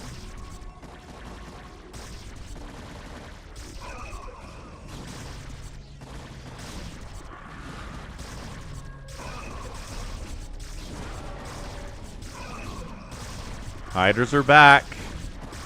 I'm not sure that Savior Sword has enough to hold on here. 44 supply for the green toss. Storm is, as always, the great equalizer. If he can kill these cannons, which is proving tough because the Storm is good.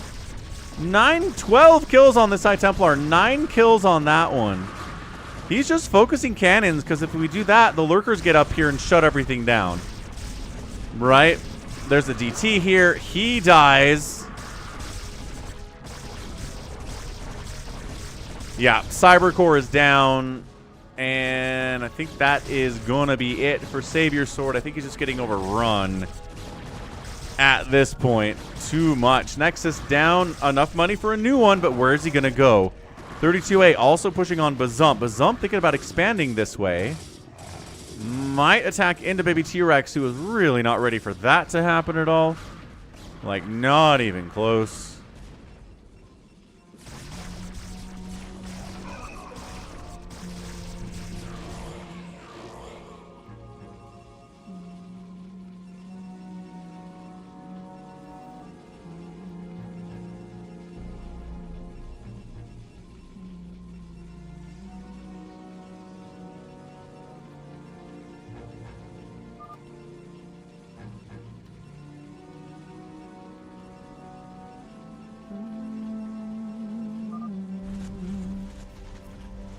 Savior Sword is now trying diplomacy to basically say, hey, leave me alone.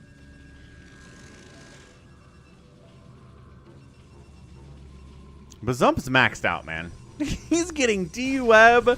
He's jumping on all of this static defense lurker stuff that 32A has, using the one thing that shuts down static defense and lurkers in their tracks is D-Web. The problem is it's a lot of D-Web required here.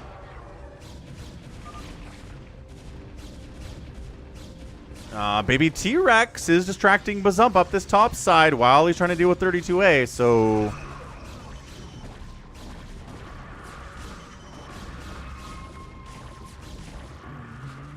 Yeah, Bazump's already 2 racing as Happy calls out. 210 available supply, 201 has been used.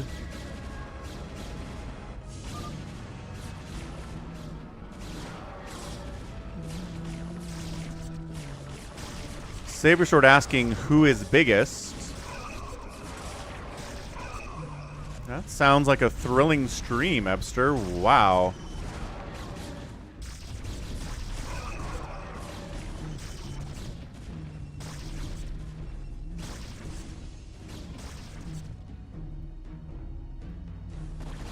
Baby T-Rex lagging out a little bit, but he survived the last game being a little bit laggy, but he's okay.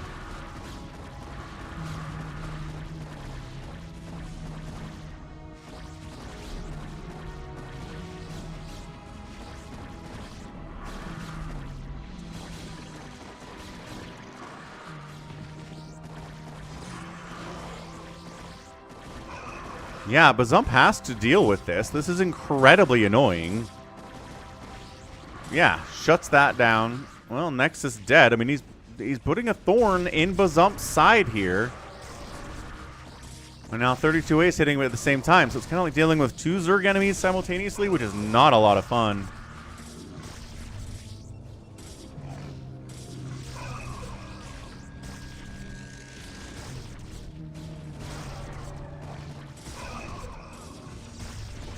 Yeah, he's walking. Ugh.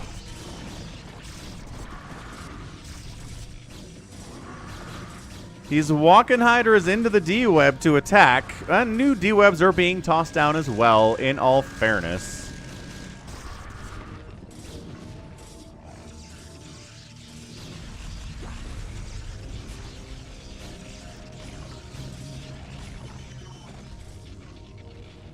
Ultralisks are out now from 32A. They've got chitinous plating and no attack upgrades whatsoever. I think he is trying to set up to maybe finish off Savior Sword just to make sure he doesn't come back from the dead and murder him, which is absolutely a concern that people should have.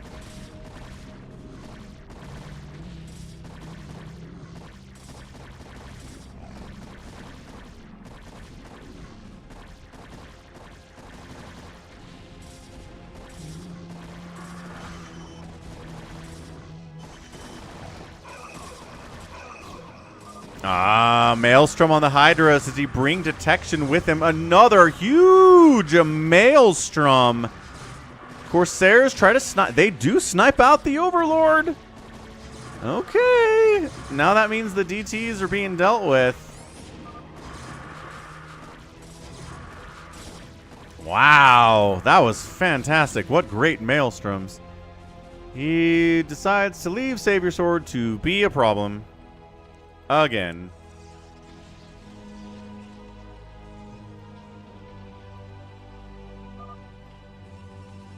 Savior Sword condescendingly. Good choice, 32A. Ow. That hurts.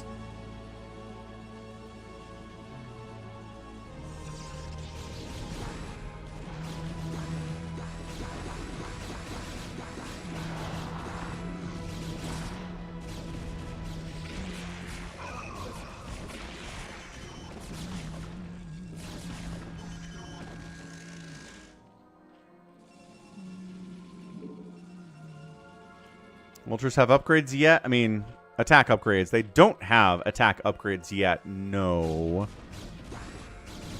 But, hey, armor's what you need anyway. My favorite Super Nintendo game. Aladdin, probably. I didn't play a lot of Super Nintendo growing up. I told you the story, right?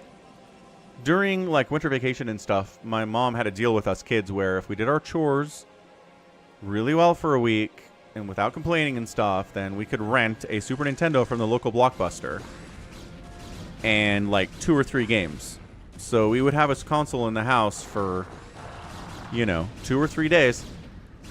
So we got Aladdin once. Aladdin's a really good game. It's tough, but it's good. I mean, can you say Street Fighter 2 is a Super Nintendo game? Because it might just be Street Fighter 2. Also, Final Fantasy VI is excellent on the Super Nintendo, though. My kids got me a Super Nintendo console classic for Father's Day a couple of years ago. And a lot of the games on there are just bangers, without a doubt. So, of those, man, it might be Final Fantasy VI is my favorite Super Nintendo game. Or 3, whatever they call it, right? However they number it. Because they numbered it weird for the American releases compared to the Japanese releases.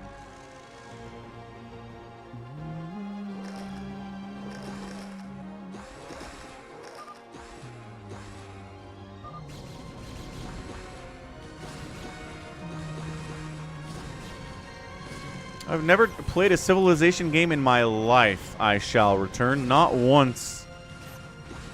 I'm kind of worried I would get hooked on it, and I don't really have the time to get hooked on stuff. I've already got my own things I'm hooked on, so no. So it's 6 now, says Ebster. That's good to know. Yes, Allbrand. We've had a no-rush 5-minute free-for-all last, I think 50 minutes is the record. Yeah, he's like, Bazumps 2 racing? That seems really bad for everyone. We might want to do something about that.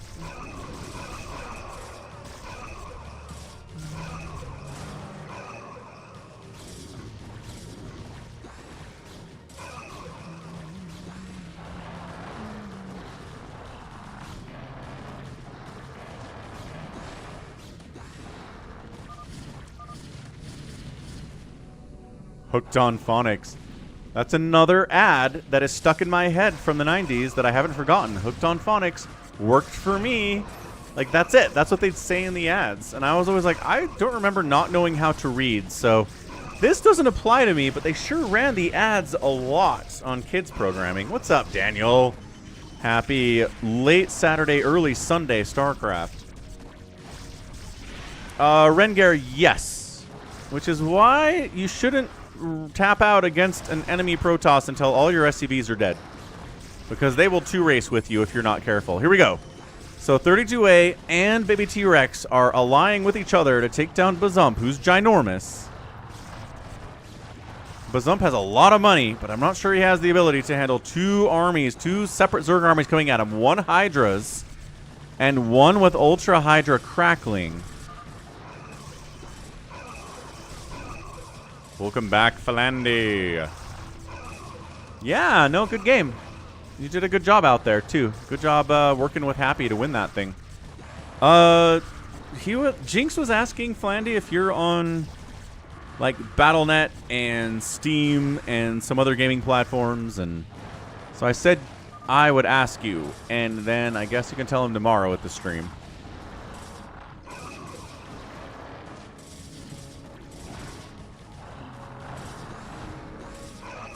Allbrand. It did work for Allbrand. Allbrand learned how to read thanks to Hooked on Phonics. That's excellent. That's a success story. It did skip pages. No, no one's asking you anything, Happy. I'm asking Philandy about social media, about gaming platforms that he's on. Dude, Bazump is kind of in trouble. He's down to 100 supply. He tried to 2-race, and the Zergs were like, we can't let that happen. And they went at him, and it's kind of working out.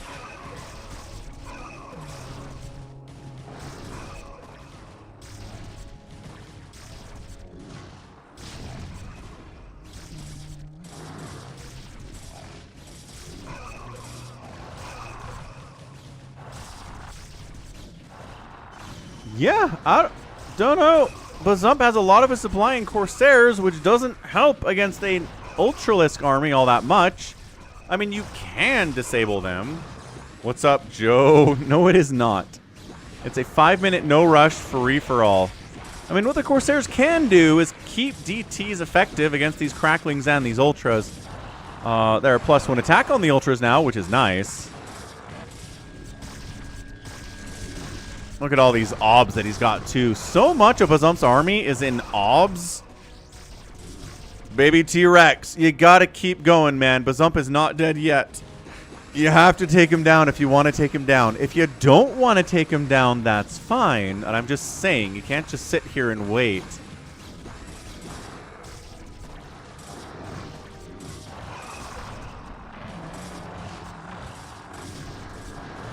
Yes, Daniel, I was too. A lot of the time, I could only play StarCraft when my parents were asleep, so I had a lot of playing StarCraft until 2 a.m., 3 a.m. sessions when I was like 16, 15 years old.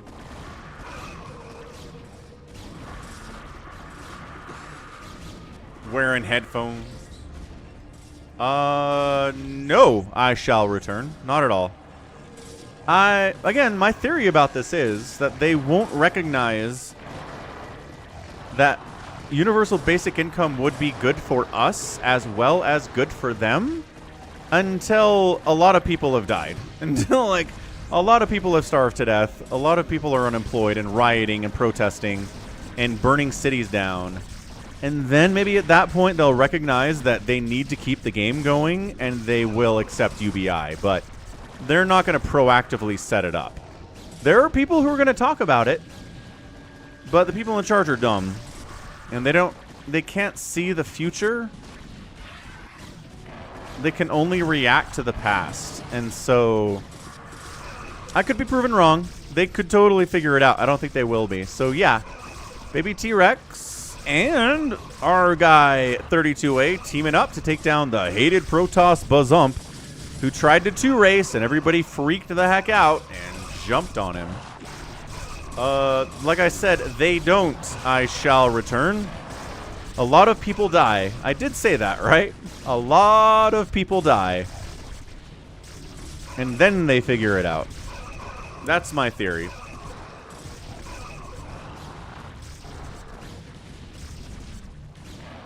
Alright, BattleNet, Steam, and Discord, says Flandy. Got it. Good deal. No, but Flandy, if there are no people left around to buy their stuff, then how do they win capitalism? They don't. If everyone is dead, then there's nobody to buy stuff on Amazon, and there's no one to buy Teslas, and their stock price goes down, and their sales go down, and they go, oh no, how do we fix this? And if the answer is universal basic income, so that we have a population committed to buying things again, we can keep capitalism kind of going in a weird version, but it's still going. That's my theory about this. Yeah, I'm with you, Daniel. I am with you for sure. My parents hated video games. Never allowed a console. The only reason we had a PC is because they needed to do, like, budget work on it. Like, for the financial household budget. And for educational games for their kids. So I played a lot of educational games growing up.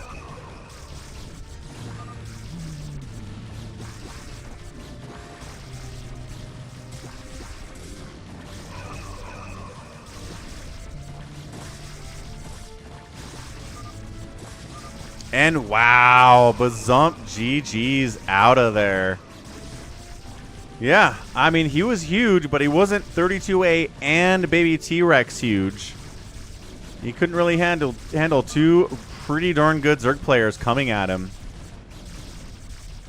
Incredible. What's up, Shaw? Welcome back, Sinch. Good to see ya. When am I coming to Thailand? Probably never. Yes, we do biocarry, but it's not enough to handle what will happen if robots take half of the jobs, right? That's going to be tough. Bazump is out. So now what? So now do we finish off Savior Sword and then Baby T-Rex just GG's out because, like, whatever? Or are they going to go for it? Like, super crazy late game ZVZ. Baby T-Rex is like, will you kill Savior first, please? Savior is dead. I mean, generally, yes, that's true.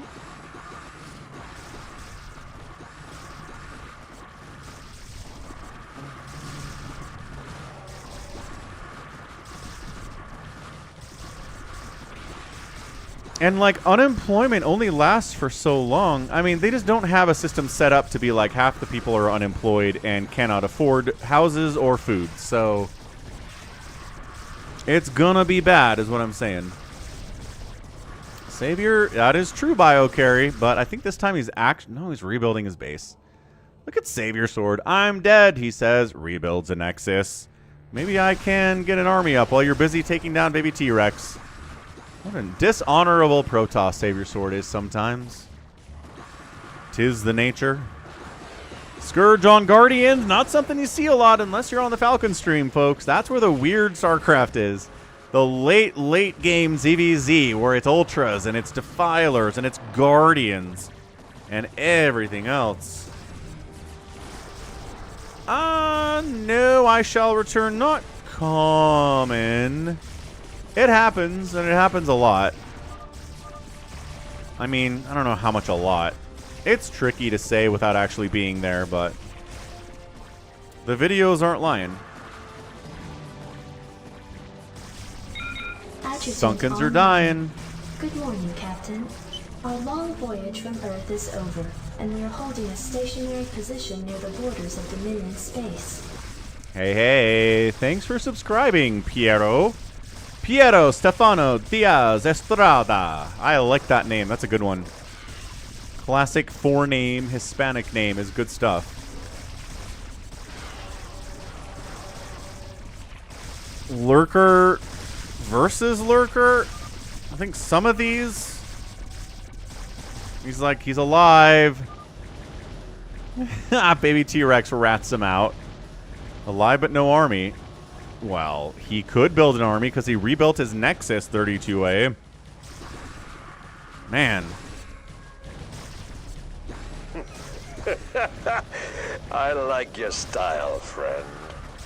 I just picked up SC again after 20-ish years this past week. I've been watching a bunch of your videos and wanted to say thanks. I've enjoyed them. Thank you, Jade Dragon Melly. Why do I know that name? That's from an anime, isn't it? I don't remember what it is. Oh, is it Delicious in Dungeon? Something like that. Maybe not. Anyway, thanks for the $5 super chat. I'm glad you're getting back into StarCraft. I hear that story a lot, and it makes me happy. So 32A comes back to take down the duplicitous Savior Sword, who was trying to pretend he was dead when he wasn't. He's also taking out baby T-Rex simultaneously, and that is it. Thanks for the rescue, says Savior Sword. You are not being rescued, I'm afraid. What's up, Lucky Owl? We could do a late night next week at some point. There's no more NBA to watch. I don't have the kids next week, so I'm pretty flexible. So what do you think, Lucky Owl? What day is a good late night stream for you, like this one again? We've got, I mean, Game 7 of the NBA Finals is on Sunday, tomorrow, and that's it. Nothing until college football in September, or late August, I guess.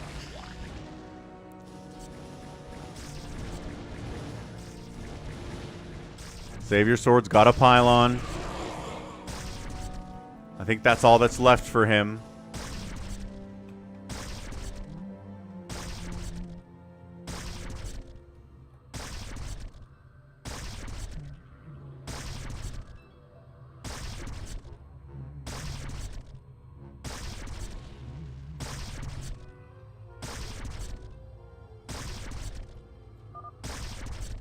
Can T-Rex... No! T-Rex is out.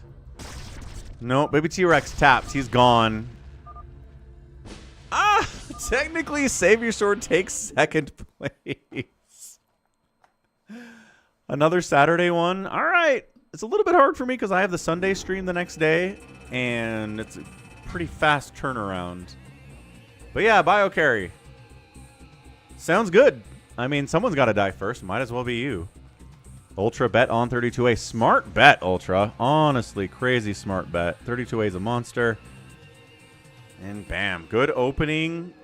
I mean, at some point, Bazump had like a 210 army supply, and 32A was like at 70 or 80, 90 supply.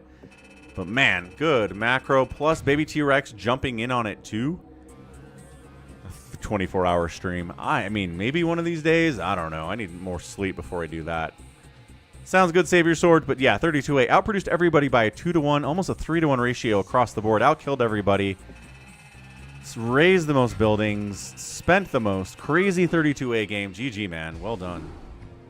And sometimes there is a soup. You are correct, BioCarry. I don't sleep as much as I should. That's accurate. All right, let's get out of here. It's time to raid somebody. Check out Falcon Paladin store for all of your merchy needs. Yeah, we got shirts out there, mugs, hats. It's wonderful.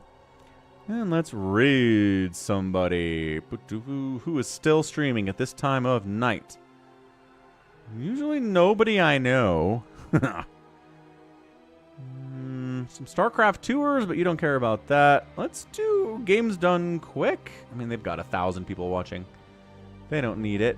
Nobody. Okay, we'll find somebody playing Brood War. Let's do that.